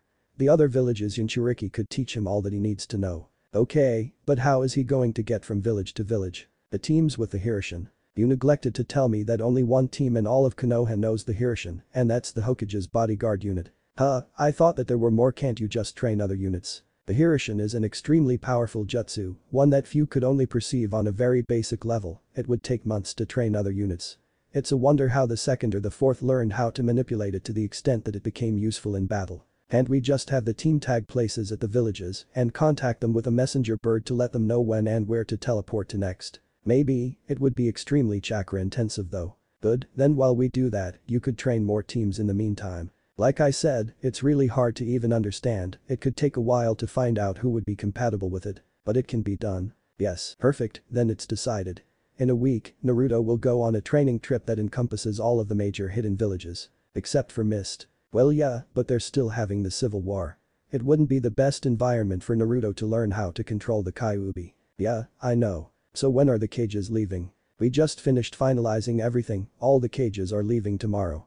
But they're leaving their companions here. Why? And remember, something about trust between the nations. You know Haim, you just created peace between the elemental nations and you aren't even Hokage yet. Not all the nations. But as soon as word gets out about the joint alliance, every other villages are going to want to join in as well. Well, it's not like I created a unified nation, we just agreed not to kill each other anymore. Still, it's close to something that I have spent my whole life trying to succeed in and one that you accomplished in 2 days. It's mostly due to Minato's stupidity.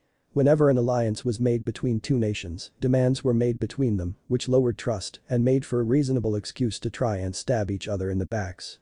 But with all of the nations together, they got scared to make demands on the individual level, as they might be excluded from the deal for being greedy. But the marriage deal, it allowed for us all to come together at the same time. Is that what happened? That's how Shizune explained it to me.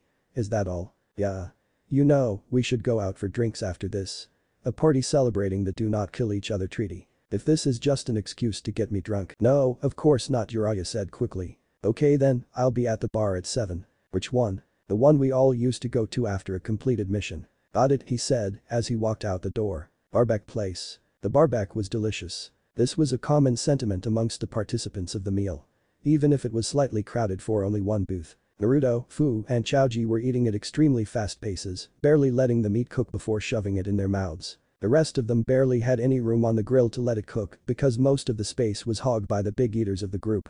Once Naruto accidentally tried to grab a piece of meat that was claimed by Yujito, only to almost have his hand skewered to the grill. Yujito was hungry, tired, frustrated, and just not having a good day. Not only that, but she was also on her period.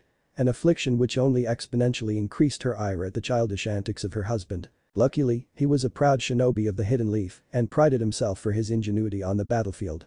That being said, he was lucky to still have a functioning hand. When he looked at Yujito to give an apology, he was met with glaring yellow feline eyes. Signifying the true anger that she was feeling. After muttering an apology, he quickly looked away. Her eyes morphed back to usual before the members of Team 10 could notice. As a proper apology, he gave up some space on the grill to Yujito, which only slightly increased her mood. Then Temari and Kuritsuchi walked in after scouring the Hidden Leaf for a good barback place. The two made eye contact with the group, which led to an awkward situation. Would the two ignore their presence and get a separate booth, or would they grab some chairs to join them? They already were seated with 4 others, so room on the grill would be minimal if the two joined in as well.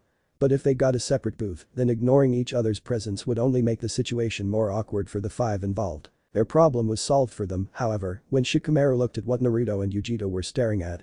He recognized Temari from his fight with her and noticed that both Naruto and Yujito were looking at her. Meaning that the foreign Kunoichi must have made contact with each other at some point, most likely during the peace talks. Do you know them? He asked rhetorically, to him at least. Yeah, was Naruto's nervous answer. Why don't you invite them over? Maybe he might get more information about the peace talks if the Kunoichi were all there. They're okay. Naruto then made a waving gesture at Temari and Kuritsuchi. This gesture sealed their fate. They told the waitress that they were going to sit with the others and promptly pulled up a couple of chairs and sat down. Kuritsuchi decided that she was going to have fun with the situation. Getting the object of the treaty in deep shit with his friends seemed like the right thing to do right then. Hey, hubby. Team 10's eyes widened while Naruto and Fu started sporting huge blushes. Yujito and Temari decided not to care and to just focus on the food. Walking around while looking for a suitable place to eat usually makes people hungry in Temari's situation. She's joking, he said far too quickly. Team 10 didn't look convinced from his denials. Look, we met at the peace talks and she really likes to get people embarrassed and that's it. He quickly fabricated. But why are you embarrassed? Ino asked. It's a long story. Okay. She wanted to pry further, but the food was almost all gone and the little that was left was quickly being claimed by Temari and Kuritsuchi. A long story wouldn't survive for how long it would take for the bill to get there. Kuritsuchi, for the record, was having a really fun time being her. Naruto glared at her, but she just returned it with a mischievous smile. After the bill came, Team 10 and Naruto's group split up. It was in the afternoon and Naruto was feeling energetic. What do you guys want to do now? He asked. Why don't we go and train? Yujito suggested. We just got back from training, Temari said. It wasn't really training, more like venting frustration upon helpless trees. It's okay, we'll just watch. Kuritsuchi said. She had a mischievous smile on her face again as she felt like she knew where this was going. Ooh, okay. Naruto was getting a little nervous at Kuritsuchi's smile. I'm fine with that, Fu said. Training ground 7. You two are going to spar. Yujito spoke to Naruto and Fu. What? You two are going, she spoke louder for clarification. I heard you the first time, Naruto said, cutting her off. I was wondering why. He stated at a lower volume. Because I want a good read of your skill and if I spar against you, you die. So you are going to spar against someone roughly your level so I can properly gauge your skills. Kuritsuchi looked slightly saddened. She had thought that the reason that Yujito brought it up was so she could mop the floor with the kid. Apparently not. I'm okay with it, Fu said. Okay, I'm game. Naruto said in return. They both got to opposite sides of the field. Hajime! Yujito yelled. They both ran at each other. Naruto decided to first go with a jump to get leverage and descended with a downward fist. Fu timed out when the punch was going to land and grabbed it when it got close enough. Since Naruto was in the air, he didn't have any leverage to try to get away from the grab. Fu slammed him on the ground with enough force to create an audible whump and promptly climbed on his exposed back to press his arm against it, hoping to force an early submission. Naruto grit his teeth and rose up from the ground suddenly enough for Fu to lose her balance. She fell off, but immediately righted herself and jumped away. Fu stood where she was as he brushed the dirt off of himself. He looked at her and charged again, but this time on the ground with his arms close to his torso. This time he started with a kick to her side, but she caught it as she was prepared for it and she used it to try to pull him to the ground. Naruto was unbalanced, but quickly planted his other leg down to yank his leg from Fu. Fu let go, as holding on to it would have unbalanced her and given him the advantage. He tried to go for a straight punch, but she quickly caught it, pulled it towards her, turned herself around and flipped forward onto the ground with Naruto's body used as a cushion. The air was pushed out of his chest and he began scrambling for air. Fu, who hadn't let go of his appendage, quickly put his arm into a hold. He managed to gain his breath again and pulled his arm up along with her body and slammed it onto the ground. She was light, which gave her maneuverability, but that lightness also hindered her when the opponent managed to grab onto her. She quickly let go of his arm to avoid having her body weight used against her. And jumped away. Naruto got up and looked at her warily. He was breathing slightly, but she didn't look the least perturbed. He put his hands in the cross shape and called out Shadow Clone no Jutsu. Multiple bodies of Naruto soon came into existence. If he wasn't able to beat her with skill, he'd just use numbers. What? He's a ninja. Unfair fighting is their creed. All the clones charged at her. She, again, timed out when they would reach her and when they were in sight, she completed some hand seals, put her hands to her mouth and yelled out hiding in scale powder. A yellowish powder burst out of her mouth, which quickly refracted the light to blinding levels. All the clones were sufficiently incapacitated while inside the powder. Fu, who had closed her eyes, reached out and quickly jabbed the clones, dispelling them. The real Naruto was blinking away the blurs on his vision and saw Fu standing exactly where she was when she had breathed out the powder. After a moment's hesitation, she charged at him while doing hand seals, waterfall style. Water cutting blade water congealed on her fist and spiked out to create a several-foot-long blade of water. Naruto, sensing immediate threat via skewering, pulled out a kunai and met her blade. The slashes that she threw at Naruto were barely blocked and parried away as the sword was much more versatile than the kunai and she obviously had more practice with it. Naruto spammed some clones at her, with one at his side to help with the Rasengan that he was beginning to form. While she was busy with the clones, he charged ahead with the Rasengan cocked behind him. Fu swung her sword at his arm and he swung the Rasengan at her sword. The sword's tip hit his arm, but just barely missed the vital blood pathways and nerve endings. The Rasengan exploded when it met the sword, causing it to dispel as well. Naruto looked at his arm, it had been sliced just deep enough to bleed a lot, but not deep enough to seriously hinder his movements. He looked at her, who was standing without any sign of serious battle fatigue. While he was huffing and puffing from the shock of all the hits he received, He needed to end this quick. She evidently had the same thought as she called out the water sword technique again, although she did the hand seals a second time before the water could collect on her first hand and called out the technique a second time. Creating 2 swords about 2 feet long each, she fell into a much more fluid body state than she had at first. He spammed a huge amount of clones to hinder her, with one at his side again to help him with his Rasengan. She was destroying the clones in droves and was almost completely out of clones to waste when he finished the Rasengan. She charged at him this time in order to negate his momentum that the jutsu seemed to heavily rely on, and he stepped towards her at the same time. Just as she was bringing her left arm to incapacitate one of his legs and hopefully end the powerful jutsu, she felt 2 pairs of hands simultaneously grab both of her arms and painfully jerk her towards the ground. Clones had transformed into rocks and were waiting for her to charge him in wait. Naruto was advancing quickly with the Rasengan in hand. She fought with the clone on her right arm and succeeded in stabbing it in the chest, dispelling it. She swung the sword at the Rasengan again to dispel it but was too late as he was already in her guard, instead it swiped against his back. He shoved the Rasengan at the middle of her torso and immediately ended it as soon as it came into contact, which made it explode in a concussive force onto her torso. She was slammed into the ground, which cracked on impact. Unconscious. Naruto was the winner, but he was sporting a nasty gash on his back from Fu's last attack. Vegito was evaluating both of their fighting styles quietly. Fu is definitely a retaliatory fighter, a fighter who mostly uses counterattacks, momentum, and speed against her opponents. She has an interesting array of jutsu which complement her fighting style and is incredibly fast, lithe, and maneuverable. However, she's not very strong physically and is prone to falling into traps. Naruto is not as skilled as Fu, but he makes up for his lack of skill with very punishing jutsu, as well as using overwhelming numbers to incapacitate his opponents. He is also really good at coming up with battle strategies on the fly. However, he rushes into situations without thinking them through fully and needs to know when to advance and when to retreat. Temari and Kuretsuchi looked on, dumbfounded. Neither of them expected Naruto to be that strong.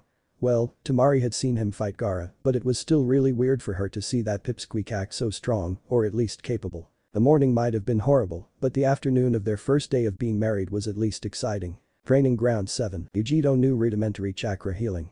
It was difficult for her to learn due to her huge chakra levels, and she couldn't use anything beyond the scope of simple laceration healing. At the time of her wanting to learn medical healing, she was in the midst of becoming a well-rounded Kunoichi Jonin and making her village proud of her. As she healed the wound on Naruto's back, which was a slow process, he tried to start a conversation. "Hey Vegito. Yeah? What do you fight for?" This question caught her unawares. "Well, I fight for the good of my village and its people." "No, I meant, why do you fight?" "I guess." Vegito thought for a second. Then another. Then another. Sensing that she might not have an answer that was easy to articulate with words, he gave his own reason to help jog her thought processes. "I fight for the people who are precious to me." "Oh?" She said in a surprised tone. "You're a Jinchuriki from a nation that doesn't really trust Jinchuriki. Who do you have that are precious enough to you that you fight for them?" "I don't have a lot, but the few I do, I will fight to protect until my dying breath." Vegito raised her eyebrows at the seriousness of his tone. "Quite the stubborn guy, aren't you?" "I guess. So why do you fight?" he repeated. "I don't know, I don't have a reason. Everyone who fights has to have a reason to fight. That's how they can truly become strong, fighting for a reason."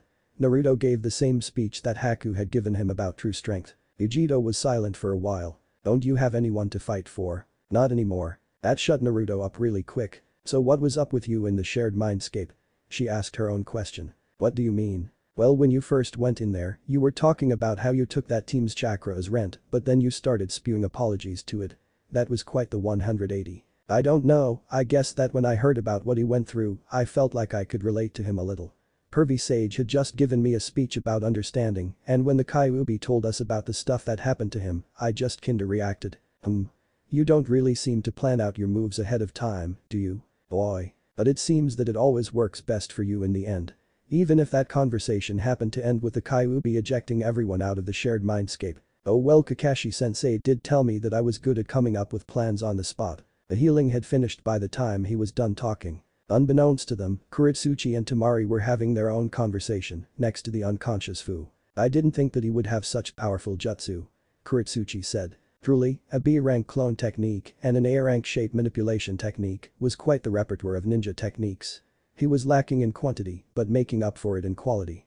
Which was ironic given his fighting style. I've seen him fight a couple other times, but it's still really weird to think that he's that strong, he's always so childish otherwise. You've seen him fight before? It was as the Chunin exams, he beat a Hyuga that was said to be the best of a generation and he didn't even know the Rasengan at the time. Holy shit. He also beat my brother while in his tailed beast mode. Ara. Really? How? Kuretsuchi asked. He also knows summoning, so he summoned a huge toad and transformed it into a likeness of the Kyuubi. Really? Him. Apparently he has huge chakra reserves. Oh? Kuretsuchi's eyes lit up. What? Well, you know what they say about men with large chakra reserves, don't you? She looked at Tamari suggestively. No, what? Tamari didn't notice the pervy leer that Kuretsuchi was giving off. Kuretsuchi leaned really close to her ear and cupped her hand around her mouth. They have huge. She whispered. Tamari gained a huge blush and started spluttering out unintelligible sounds.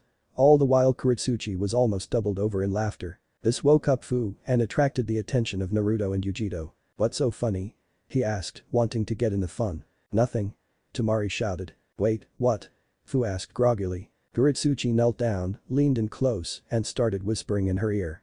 After the tale was done, Fu also sported a huge blush and wouldn't look Naruto in the eyes. Okay, now I'm curious. Yujito said. Kuretsuchi whispered in Yujito's ear as well, not wanting Naruto to hear. Yujito didn't react outwardly when the tale was done. I thought that theory was disproven. She stated. There's a correlation. Kuretsuchi said with a mischievous smirk. What are you guys talking about? Naruto asked, getting frustrated now. Yujito looked at him dead in the eyes, with the utmost seriousness that a proud jonin of the Hidden Cloud Village could muster. It's about our periods. This statement only made Naruto look even more confused, which set off another round of laughter for Kuretsuchi. Yujito looked at the situation with a light feeling in her chest. This is actually kind of fun, she thought to herself. She couldn't remember the last time she had that feeling in her chest. The feeling of actually enjoying herself. The sun's position told her that it was about 4 to 5-ish. So what do we do now? She asked. Naruto and Fu were still beat up from their spar, and Kuretsuchi and Tamari were still low on reserves from that morning, so that crossed out training. It was late-ish, but not late enough to get dinner. Fu started to gingerly get up. Why don't we go to the hot springs? That sounds like a great idea. Tamari said. The massacre of an entire forest was always good for the soul, but nothing helps people unwind like soaking in hot water. Kuretsuchi, Naruto, and Yujito also agreed with Tamari's sentiments. They all started walking towards the hot springs while in a comfortable silence. The trip to the hot springs was going to be a good way for them all to unwind and to reflect on their day. However, as they all stood in front of a sign on the hot springs entrance in silence, they waited for someone else to say something. The sign read mixed bathing day. Fu, mentally, didn't feel comfortable bathing with the opposite gender. Fu, physically, really just wanted to soak her aching body in some hot water and call it a day. Her physicality won the inner debate. I don't care, I'm going to soak. She said gruffly. She went in, and the rest followed. Naruto felt slight trepidation walking in after them, for he had a gut feeling that something bad was going to happen to him. After he had undressed and washed, he put on a towel to cover his sensitive bits and went into the springs, now devoid of a divider. Luckily there were only 4 other people there, unluckily, they were people he interacted with regularly. He stood at the side of the bath, looking at the members of Team 8, unsure of what to do. Hinata was blushing up a storm, which Naruto chalked up to the bath heat. Kiba looked at Naruto with slight confusion. Shino barely reacted at all, he also had his glasses on, which was weird. And Kurenai was glaring daggers. Can I come in? He asked. He didn't need to ask, after all, he had already paid to get in. But the look that he got from Kurenai made him think twice about it. Kurenai continued to glare at him. If you came in here to peep on women, like your sensei. What? No, I don't peep on women. He said quickly. I came here with some friends. Naruto was getting nervous at the look that Kurenai was giving him. Her expression cracked however. Okay, just stay on that side. She said, pointing to the opposite side of the bath. Naruto quickly entered. So who are you here with? Kiba asked. Oh, just some friends.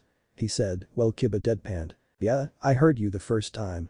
I was asking for names. Why are you so interested? He asked defensively. Why are you so defensive? I'm curious. It was at this moment that Yujito walked in and sat down next to Naruto. If you look, she gave a forewarning. I won't. God, why does everyone think I'm a pervert? He said exasperatedly. Because of your sexy jutsu. Kiba offered. That jutsu has real-world battle applications.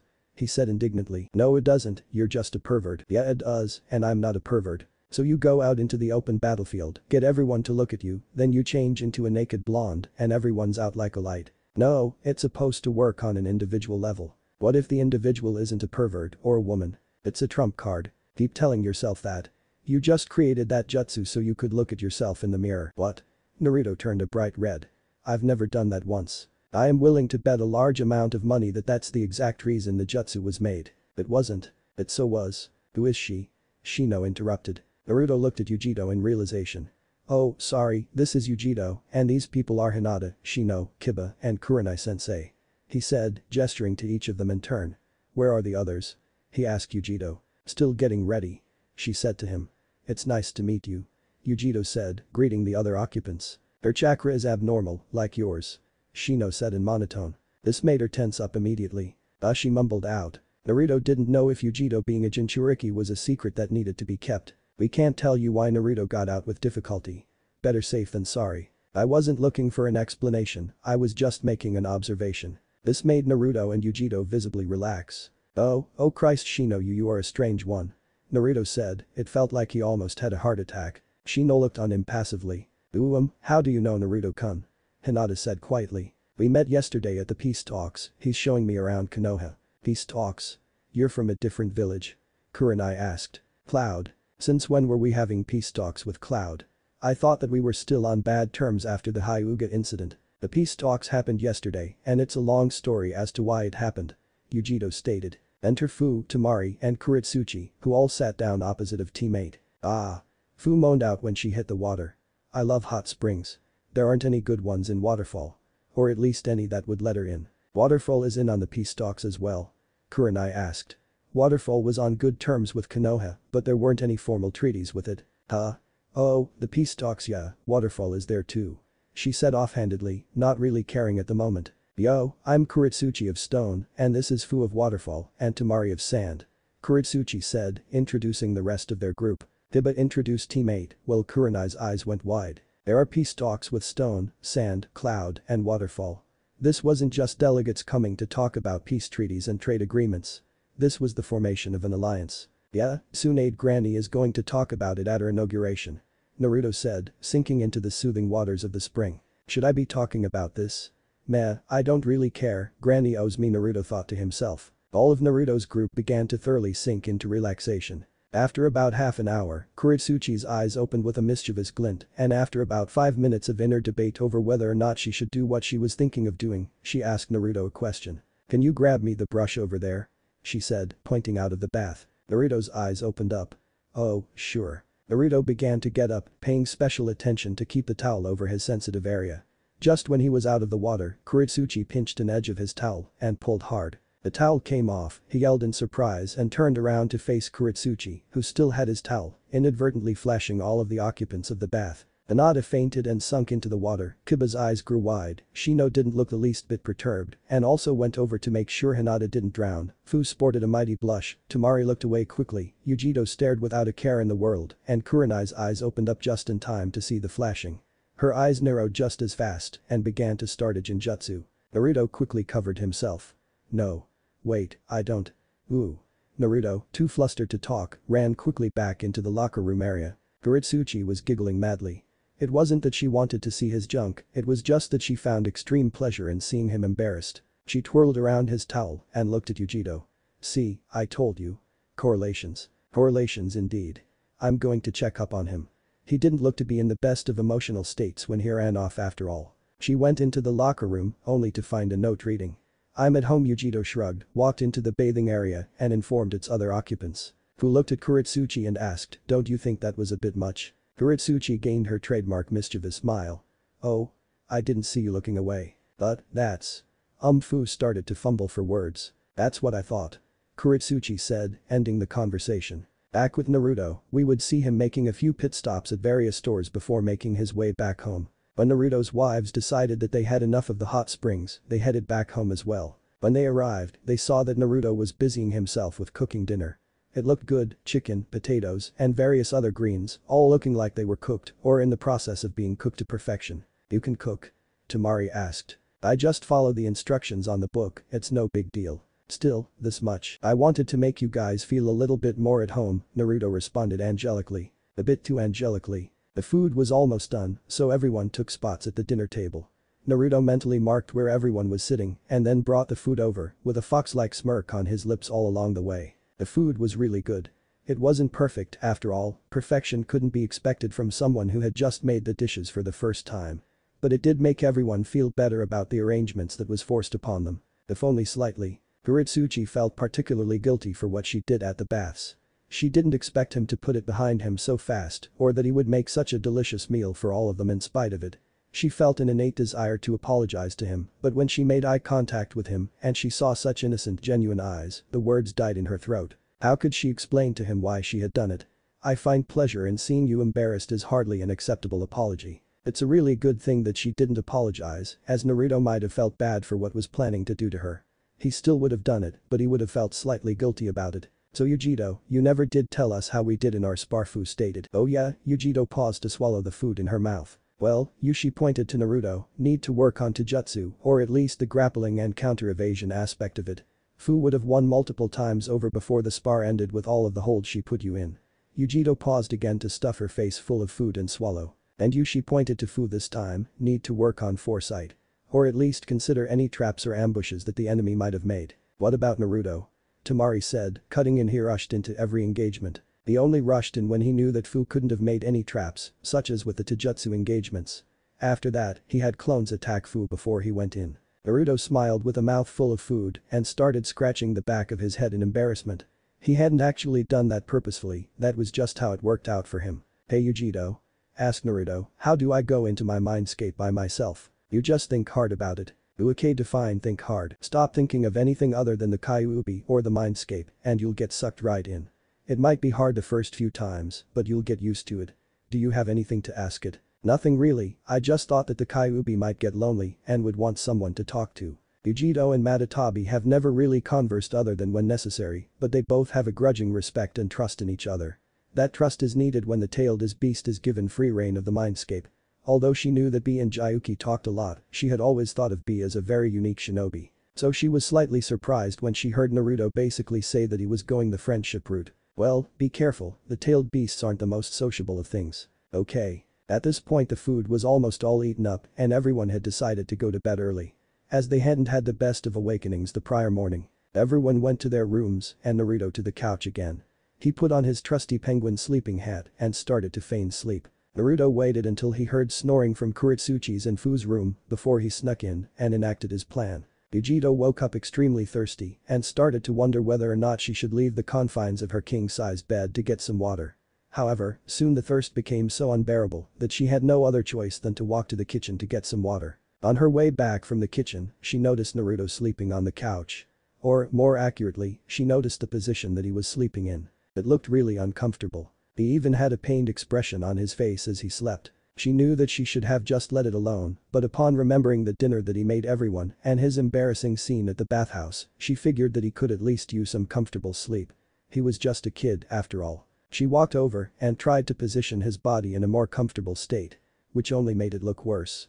She tried again, only to succeed in knocking Naruto off of the couch, subsequently waking him up. "Huh? What? Oh, it's only you, Yujito, what do you want?" he said, in between various states of confusion. He noticed that she was in Nico pajamas. "You looked uncomfortable, so I tried to position you better," she said in a slightly embarrassed tone. Naruto sighed. "I'm fine, you don't need to worry." He climbed back onto the couch into a sleeping position which still looked extremely uncomfortable. "Looks like you can sleep in my bed tonight. He's just a child, right? So it should be okay." "Oh, it's fine." "No, it's not.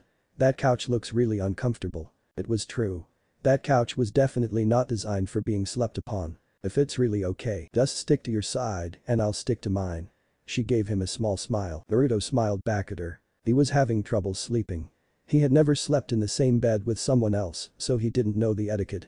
As he was busy worrying over what he was and wasn't supposed to do, he didn't notice that Yujito hadn't fallen asleep as well. "That's a cute hat," Yujito said in regards to his sleepwear. Apparently, she was having trouble sleeping in the same bed as well. "Oh?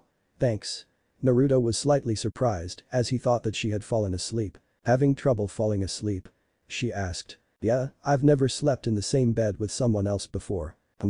"Neither have I," Yujito responded sleepily. "Oh, haven't you had a boyfriend before?" Yujito's eyes opened upon realizing her slip of the tongue. "Well, when people are scared that you might lose it at a moment's notice, transform into a giant two-tailed cat and started murdering people. Potential suitors stopped showing up," she said quietly. I thought Kumo really liked their Jinchuriki, why do people think that you would do that? It's happened before. Naruto's eyes opened wide in surprise. She sat up from bed. Now fully awake. She had a slightly somber expression on her face. Don't tell anyone else what I am about to tell you. Ueki, Naruto said in a nervous tone. She breathed out a might sigh and started her story. When I was a kid, the Third Shinobi War was happening. I was the Jinchuriki of Matatabi at the time. We have a process in which Jinchuriki can attain the full powers of their tailed beasts through a method of self-realization, but children, for some reason, can't do that. I was an untapped war asset, so instead, I was put through a detestable regimen where I would learn how to use the Bijuu's power. It eventually worked and I was put on a genin team to help with my lack of teamwork abilities. I loved them. We ate together, slept around the campfire together, laughed together. I finally had friends. Her eyes started to tear up. On our third deployment into the battlefield with 5 other teams, we were ambushed by Leaf Ninja. It was at least 10 to 1 odds. She paused. My friends both died instantly. There were no heartfelt last words. There were no tearful goodbyes. They were just gone. I remember a feeling of pure, unadulterated rage, and that's all I remember of the battle. When I came to, I was being carried back to Kumo by the lone survivor of the conflict, a jonin that I didn't know. Apparently I lost it and turned into Matatabi. I was told that I had killed everyone, even people who were on my side. The jonin must have told other people what happened because after that, I was held at arm's length by everyone at Kumo. I don't think that I was ever hated, after all, I had killed scores of Leaf Ninja. Without me, the entire platoon would have died and the Leaf Ninja would have continued to live. But with me, at least 100 of the Leaf Shinobi died. It didn't matter how in control of my emotions I had become, it didn't matter that I had accomplished self-realization and gained full control of my powers. People didn't trust me. And ever since then, I've been alone. The lone tear slid down her cheek. I trust you? Naruto said quietly. Huh? I trust you. She gave a dry, choked laugh. You hardly know me. But still, I trust you. And why do you trust me? I don't know, you just seem like a trustworthy person. Heh. Thanks. She said, slightly sarcastically. I know what loneliness feels like. It feels horrible, like nobody even accepts your existence, like nobody will acknowledge you. I don't want anyone to ever feel that pain. Naruto said, in a moment of sincere seriousness. The reason I fight is to protect the people who acknowledge me, my most precious people. If I fight to protect you, will you fight to protect me? He offered a fist. She looked at it for a while. Sure. They bumped knuckles. So how does it feel? What? Not being alone anymore? Naruto said with a grin that almost split his face. Yujito looked upon his smiling visage and said silently uttered it feels good. They both laid down to rest and proceeded to have the best night's sleep that either of them had ever had in their respective lives. Chapter 9. Naruto woke up the next morning in a bit of a pickle. Namely, he was being spooned by Yujito. She didn't just have an arm draped over him.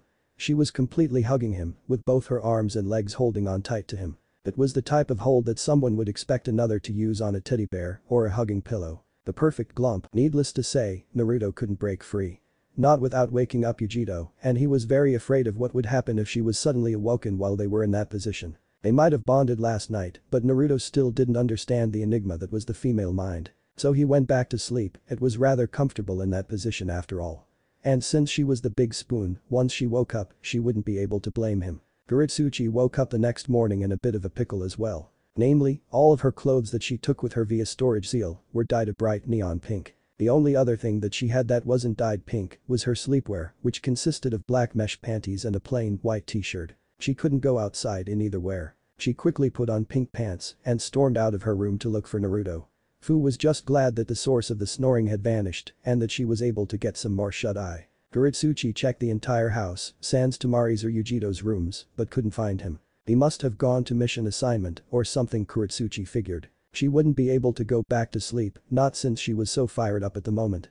So she put her excess energy into making herself breakfast. Getting angry in the morning with no outlet for it really makes one hungry. She cracked some eggs into a bowl and started to furiously beat it into egg paste. After that, she cut up some ham and greens and mixed those in as well. And fried the whole thing. It turned out to be a huge fucking omelet. She had put way too many eggs in. But, in her fired up state, she decided that the omelet wouldn't go to waste and was determined to eat the whole thing. She placed the huge omelet on the table and sat down in the chair that she had sat in the previous night. She wasn't expecting it to collapse under her weight. Kuretsuchi shrieked as she fell down. She was not expecting that. She grumpily got up and sat down on another chair to begin eating, but only got halfway before she needed to stop and rest. Tamari walked in on a strange situation. Kuretsuchi was on the couch, holding onto her distended stomach while groaning. She was wearing horrible pink neon pants and there was half of a huge fucking omelette on the table where there was a broken chair next to it. Tamari chose not to comment and sat down to eat some of the huge omelette. Fu walked in, sat down, and began eating the omelette without comment as well. It was a surreal sight. It was 9:30 before they had eaten their fill and Tamari decided to wake Yujito up for the day. Which led to Tamari walking in on another strange situation. Naruto was being held to Yujito like a hugging pillow in the bed that they were sharing. There was a sheet covering them, so she couldn't be sure of their states of dress. She quickly closed the door before she could wake up its inhabitants. With a blush on her face, she re-entered the kitchen. "Suo, Yujito was with Naruto," Tamari said, unsure of how to articulate what she saw. "What?" Kuretsuchi questioned loudly, sitting up. "He was here all this time?" Kuretsuchi muttered under her breath. "Were they?" She made the hand motion for sex. "I don't know." Tamari said, still blushing. Blah wow. Fu was a loss for words. An affliction that seemed remarkably common as of late. "I am Suo killing that kid." Kuretsuchi said, getting up from the couch. "Why? They are married, after all." Fu stated, with a heavy blush. "He works fast," Tamari muttered under her breath. "What? No. He dyed all of my clothes pink." She cried indignantly. They breathed out oh. Now understanding Kuretsuchi's choice of clothing. "But, if they were," Tamari paused, "then wouldn't Yujito get angry if you attacked him?" Kuretsuchi looked like she was on the verge of exploding. "Like I give any fucks. All of my clothes are ruined. I can't go outside." "Well, you did make him flash his friends," Fu said. Kuretsuchi turned around and punched a wall. On the back of her t-shirt were the characters for Pinkatsuchi. Neither Fu nor Tamari decided to bring that up. They all heard the door to Yujito's room open. None of them moved as they heard Yujito slowly walk into the kitchen area, wearing her Nico pajamas. "You guys are really loud," Yujito said, sitting down. She started to stretch her body out while sitting at the table. "Ah, that was the best night ever," she said, unknowingly confirming an untrue notion held by the three other kunoichi. Yujito began to dig into the omelette, which was almost gone. "You fucking shotokan." Never let it be said that Pinkatsuchi was not blunt. Yujito spat out her food in surprise. "What? You fuck Naruto? Isn't he like half your age?" Pinkatsuchi asked. "I didn't fuck anybody." Yujito cried incredulously. Which was rather out of character for her. "Then why were you two sharing a bed while you clung onto him like a hugging pillow?" Tamari asked. "He looked uncomfortable on the couch. So I let him sleep with me." Yujito, at this point, was sporting a massive blush. "Then why were you cuddling him?" "I must have done it in my sleep." Silence reigned amongst the four wives of Naruto Uzumaki. Yujito was glaring at all of them, as if daring them to say something. The door of the Yujito's room opened again. None of them moved as they heard Naruto slowly walk into the kitchen area, wearing his pajamas. "You guys are really loud," Naruto said, sitting down. He noticed that they were all glaring at him. "What? Nothing," Yujito said. "Nothing, my ass. You dyed all my clothes pink." Pinkatsuchi cried out. "Well, don't mess with the prankster king of Konoha," Naruto said nonchalantly. He began to chow down on the nearly gone omelette. "Naruto, what did you do?" Yujito said dangerously. "I dyed all of her clothes pink and messed with the chair that she sat down in last night." He looked at the pile of timber that used to be a chair. "That was you too. You shouldn't prank people. You are a chunin from Konohagakure, act like it," Yujito stated. "Yes ma'am," Naruto said, with his head lowered. She looked at him with affection. Yujito didn't love him. At least not romantically. To her, he was like an annoying little brother, or at least what she thought having an annoying little brother would be like. He was immature and loud. But he understood her. And she did care for him in that way. To make someone so closed off from other people able to trust him in a matter of less than 24 hours is nothing less than remarkable. But he was Naruto, that's sort of his mo. That in Yujito has always unconsciously had a desire to connect with other people, something that she was unable to do back in Kumo. Pinkatsuchi looked like she was about to murder him, but decided it unwise when she received a glare from Yujito. She sighed in defeat.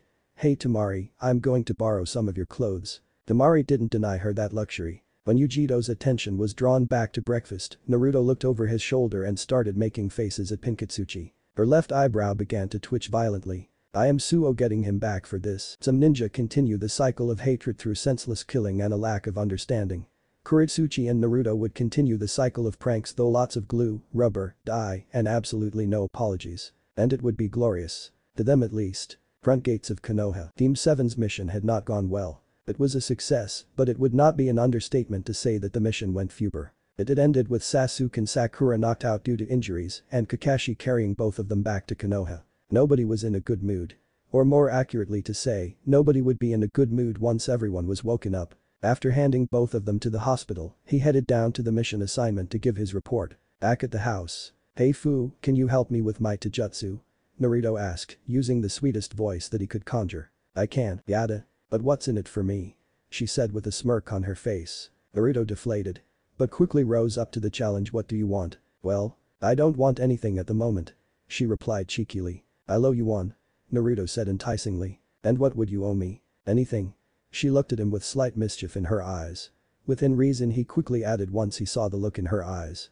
Please," Naruto said in a slightly whining voice. Okay. It's not like I have anything better to do. Yada." He ran out the door and bid Fu to follow him. "I'm going shopping," Kuretsuchi said. She traded out her pink pants with some of Tamari's normal brown pants, one of the few pairs of pants that she owned but neglected to change shirts. So she was still walking around with Pinkatsuchi on her back. "I'll go with you," Tamari said. "I'll go too," Yujito said as well. They both went to change into their outdoor clothing and met up at the door. Training Ground 17. Training Ground 17 was basically just a flat grassy plain. Perfect for taijutsu or genjutsu training. "Okay, what do you want to know?" "Taijutsu?" Fu deadpanned. "What aspect of taijutsu?" What did Yujito say I needed to work on?" Naruto asked sheepishly. "Grappling and counter evasion." "Okay. Got it. What's grappling and counter evasion?" Fu deadpanned again. Grappling is basically using an opponent's momentum against them, using grabs, feints and throws. Counter evasion is evading the opponent's strikes, usually when they counter or grab you. "Wow, you're really smart." "Not really, it's just the basics of taijutsu." "Well, we weren't taught that in the academy in Konoha." "We weren't either. I learned this from my sensei." "What have you been learning?" Chakra control exercises, teamwork," she nodded. And that's it." "What?" "That's it. Chakra control and teamwork exercises." "How long have had your sensei?" "About half a year." "What? That's insane. We take missions too," he said indignantly. "So have I. I've had my sensei for a year and he's taught me taijutsu, genjutsu, kinjutsu, ninjutsu, survival techniques." "Who is this guy?" He could teach Kakashi sensei a few things about being a teacher. Fu adopted a sullen look. "He died a month ago, on a secret mission." "Oh, sorry. What about your other teammates?" "Never had any. I was assigned to my sensei along with two others, but their parents had them taken out of my team, so it was just me and sensei." "I'm sorry for your loss." "It's okay." She took a deep breath. "Let's get started. Get in your normal combat stance." He did so. Both legs bent into a crouch, with the arms in front of the torso and face. "Okay, I'm going to throw a punch at you, do what you do normally when someone tries to hit you." She wound back her arm and threw a forward punch aimed at his torso, which he blocked with one of his arms and bent his torso slightly forward to make the shock from the blow lessen it by having it be delivered through more surface area. "Okay, that was a good block. But when possible, it's more effective to parry the blow." He leveled a questioning stare. She sighed. To parry means to redirect away from the body. For example, try to hit me. He took his stance again and threw a right-handed punch at her torso. She raised her left arm and pushed his arm to her side of her. He lost his balance and almost fell on his face. Parrying is more effective because it causes less harm on the body, it also takes less energy to perform and if used correctly can be used to unbalance the target. However, it can be slightly difficult to perform and blocking is better used when facing against a faster opponent, as a failed parry can leave openings that the enemy could take advantage of. Naruto was soaking this up like a sponge. "Wow, you're already a better teacher than Kakashi sensei." Fu gloated his praise, she wasn't used to being looked up at with such admiring eyes. "Teaching is kin to fun." "Okay, I want you to try to parry." "Yeah," she said with a salute. She cocked her fist back and threw it at his torso. He tried to mimic her previous move but was a bit late. He moved the punch, but it clipped his shoulder. He cried out in pain and surprise. "I forgot to mention, if you partially parry the hit then you run the risk of directing it somewhere else on your body. Which might be more devastating because your body wouldn't be ready to defend in that particular area." "You tell me that now," he said, slightly miffed. "Okay, do that again, I want to get this down right." "Okay." She repeated the move, albeit slower, to give him a better chance at misdirecting the hit. He succeeded this time, even if he exaggerated his movements a bit too much. "Yada. I got it right. That was good, but now I'm going to show you how to parry other blows." Yosh. She began to train Naruto in earnest, with her instructing him on the different blows and how to parry them aside.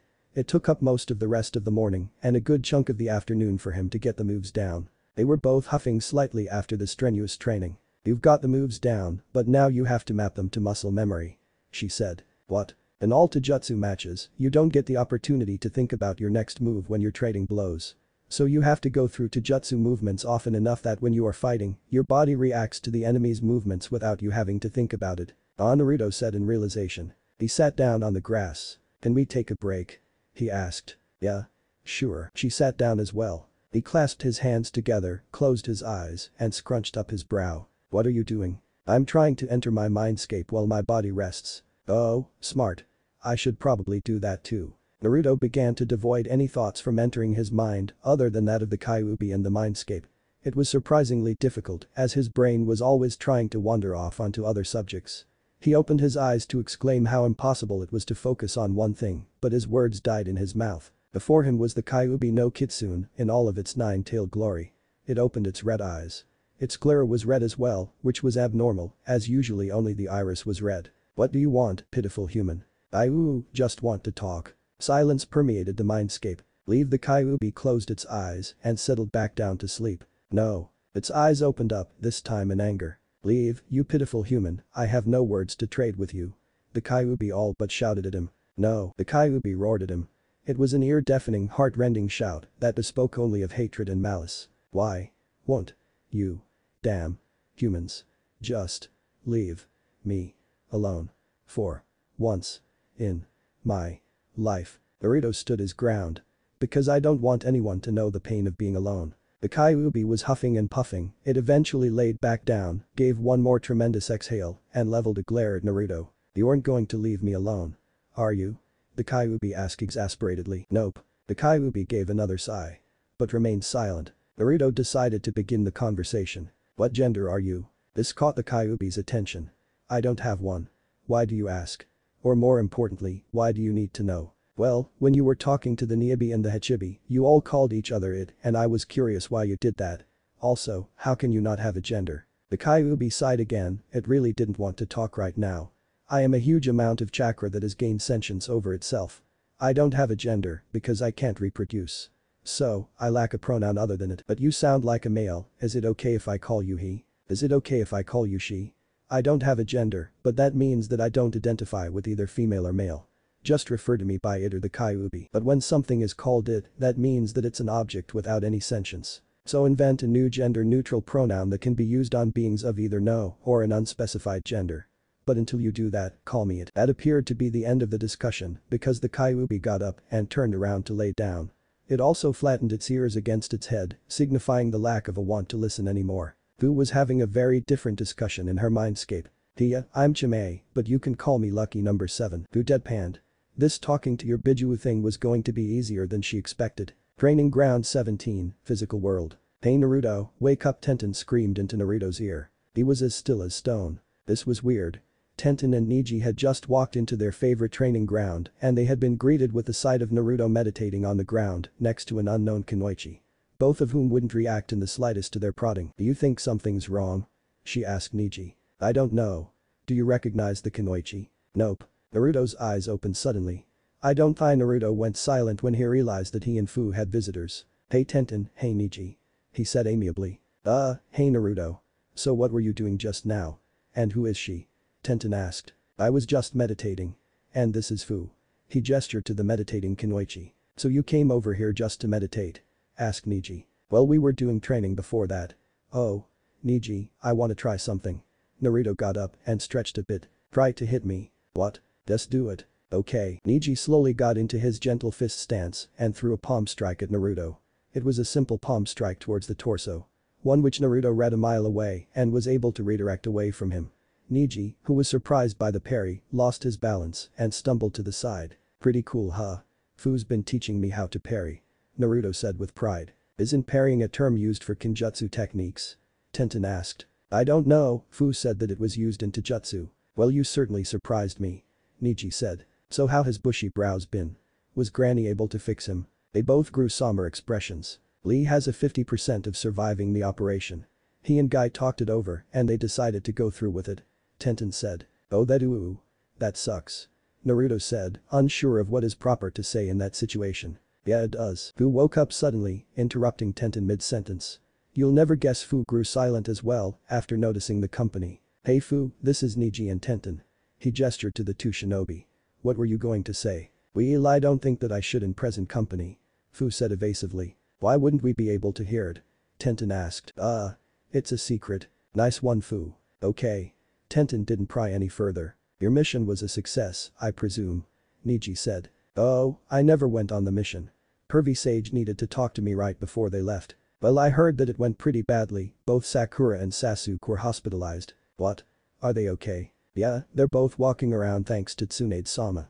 Apparently it was just extreme exhaustion. I need to go see if they're okay. Are we done with parrying, Fu? Well, yeah. But what you needed help with was grappling and counter-evasion. I taught you parrying because it's necessary for teaching you both of those other concepts. Teach me another time. Fu sighed in exasperation. Okay, but I'm coming with you to meet your teammates. Why? Because I don't have anything better to do. Fu spoke in deadpan. Okay, let's get going.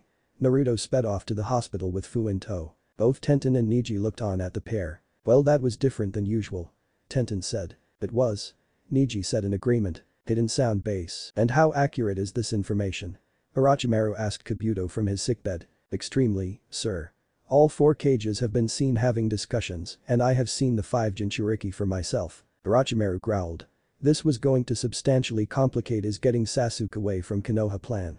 Most of the top-level shinobi were constantly away on missions to show that Konoha was still strong. So there were only low-level shinobi left who wouldn't be able to stop his plan from coming to fruition. But if the cages really were all talking together at the same time, then that could mean an alliance. An alliance which would mean that the rest of the Jinchuriki stationed in Konoha might be accosted to help with taking back Sasuke. Orochimaru knew of the Sound 4's combat prowess, but he also knew almost for certain that they would be found out by Konoha and that a chase would ensue. A chase that they would be taken over by 5 Jinchuriki followed them. Kabuto, get someone strong, I need to be carried somewhere. Yes sir. Kabuto quickly went to find the most physically imposing sound shinobi he could find. Luckily enough, Orochimaru knew just the organization that was focusing on capturing all of the Jinchuriki. An organization that he used to be a part of. An organization that he knew would help him if it meant they would be closer to their plan. Akatsuki. Academy Administration. Tsunade was having a slightly hectic day. First, she had to get all the cages together and give them the seals for the Hirishin. The Hirishin tags would be useless until applied to a flat surface. They were all very wary of her idea of transporting the Kyuubi's Jinchuriki. But after a lot of pleading, threatening, and just the tiniest bit of blackmailing, they all reluctantly agreed to it. After all, she could only send one person to each village at a time. Even if Konoha had decided to betray them, there couldn't be much damage at all from a single Hirishin seal, of which could simply be destroyed. After that, they departed to their respective villages, each leaving their retainers in Konoha. Tsunade then went back to her studies. After meeting with Lee and telling him news that would crush any normal person's dream, he met with his sensei, and they both decided that he would go through with the operation that only had 50% chance of succeeding. This inspired her to at least go back through her medical studies in an effort to up the percentage. Then Jiraiya decided to crash through the window. Tsunade didn't outwardly react. And only gave an exasperated "What do you want, Jiraiya? Oh, can't an old friend come over to say hello? I'm busy, what do you want? Do you know where Naruto is? I thought he was under your jurisdiction. Well, I can't find him. He's not in the house, not at any of the training grounds, not at the raiment stand. Maybe he's at the hospital. Why would he be there? Because the rest of his team came back from their mission in such a bad shape that I had to go over and heal them personally. And they were just exhausted, so that was a waste of time. And now here you are, wasting my time. Tsunade yelled. He quickly put up his hands. Okay, I'll leave you alone. And promptly jumped out another window. Tsunade sighed and went back to her medical texts. The hospital. Naruto and Fu were in the waiting room, waiting to be allowed permission to see Sakura and Sasuke. So what are your teammates like? Well, Sakura-chan is really nice and pretty and she's also a great ninja. Sasuke team is kind of but he can be nice at times and he's dependable as a shinobi. I can't wait to meet them. Yeah, I hope that they're okay. They're fine, you heard Tenten, they're already walking around. Fu said assuredly. I hope so. The nurse in charge of Sasuke's and Sakura's well-being bade them over and told them that they were allowed to see the two. Naruto walked hastily to the room that they were being held in and opened the door. Sakura was in bed, resting, and Sasuke was up, looking out the room's window. Naruto put up a big cheesy grin. Hey team, how'd the mission go? Sasuke looked at him. How do you think? We completed the mission, but Kakashi had to finish it and carry us back to Konoha. Sasuke noticed Fu. Who is she? Oh. Hi. I'm Fu. Fu said slightly sheepishly. She still wasn't very sociable around new people. Fu's been teaching me taijutsu. Naruto said with a grin. And she's really good at it. Fu started to blush, she wasn't used to receiving such vocal exclamations of her prowess as a ninja. Especially in front of other people. Sasuke started to seethe. Why was Naruto so strong? How was Naruto so strong? He was the dead last in the academy and now Naruto was dangerously close to being stronger than Sasuke. No. He wasn't dangerously close to being stronger than Sasuke, he was stronger than Sasuke. The one who beat Haku was Naruto. The one who beat Gaara was Naruto. And Sasuke just got pushed around by some queer-looking shinobi with lightning sword. And now Naruto was receiving instruction from a taijutsu expert. This did not bode well for Sasuke. It's not that Sasuke didn't like Naruto, it's not that Sasuke didn't think that Naruto deserved that power.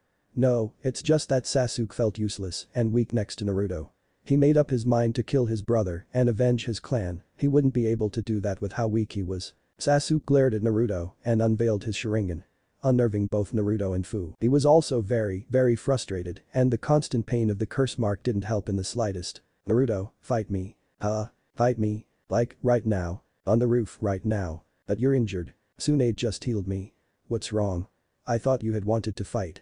Did you chicken out? No, if you want to fight, then let's fight. Sasuke walked out of the room and began to go up the stairs to the roof.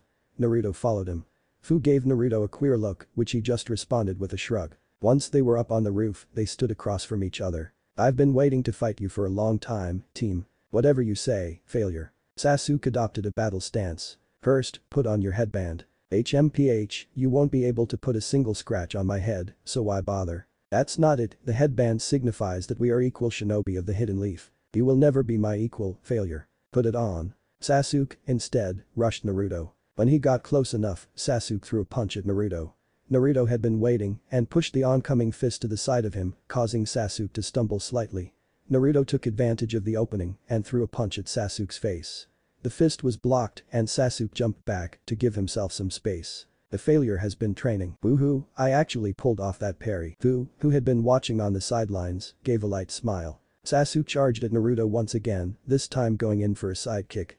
Naruto caught the kick, but Sasuke just fell to the ground on his hands and with some quick maneuvering, raised his other leg to strike Naruto's face. Naruto released his leg and stumbled back.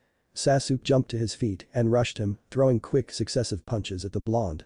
The strikes were coming too fast for Naruto to think about parrying, so his body reacted, blocked the majority of them. When Naruto's guard was down, Sasuke wound back his arm and sent a straight punch for Naruto's face. Naruto brushed the punch to the side, but Sasuke was anticipating that and head-butted the blonde using the momentum from the punch. Naruto stumbled back again and raced into the sheets that were hanging up. Sasuke stood and watched the wall of white, waiting for any indication that Naruto was in there. The sudden flap of one of the sheets drew Sasuke's attention. He raced towards it, hoping to catch Naruto off guard. Shadow Clone no Jutsu was shouted out. Sasuke was surrounded by clones, some he could see and others that were behind sheets. This wasn't good, the Sharingan's predictive abilities were only good on what he could see. Clones raced at him from all sides. One jumped on his back, but he threw it off of him into a group of other clones. Another tried a jump attack, but Sasuke caught the appendage and threw the clone into another group. Two clones raced at him from the side, the one on the left threw a punch at his head, the other, to his torso. Sasuke fell onto the ground and caught them both in the chin with either of his feet. 4 different clones side-tackled him while he was on his hands and shouted out Uzumaki with corresponding hits to Sasuke's body. He was launched in the air and quickly began going through hand seals, ending in the tiger seal. And spewed forth flames at the clones on the ground, dispelling them. Naruto barrage Sasuke had anticipated the blonde to be above him, so as he turned in mid-air, he crossed both arms on his chest, but was met with a clone dispelling. He looked on the ground. His flames were being pushed to the side by the Rasengan, which was in the process of being created.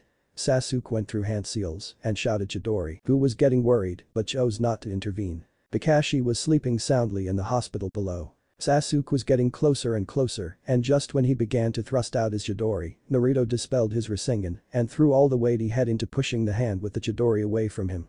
Naruto still got a shocking jolt for all of his troubles, but he successfully parried the blow away from him. Sasuke fell to the ground, hard.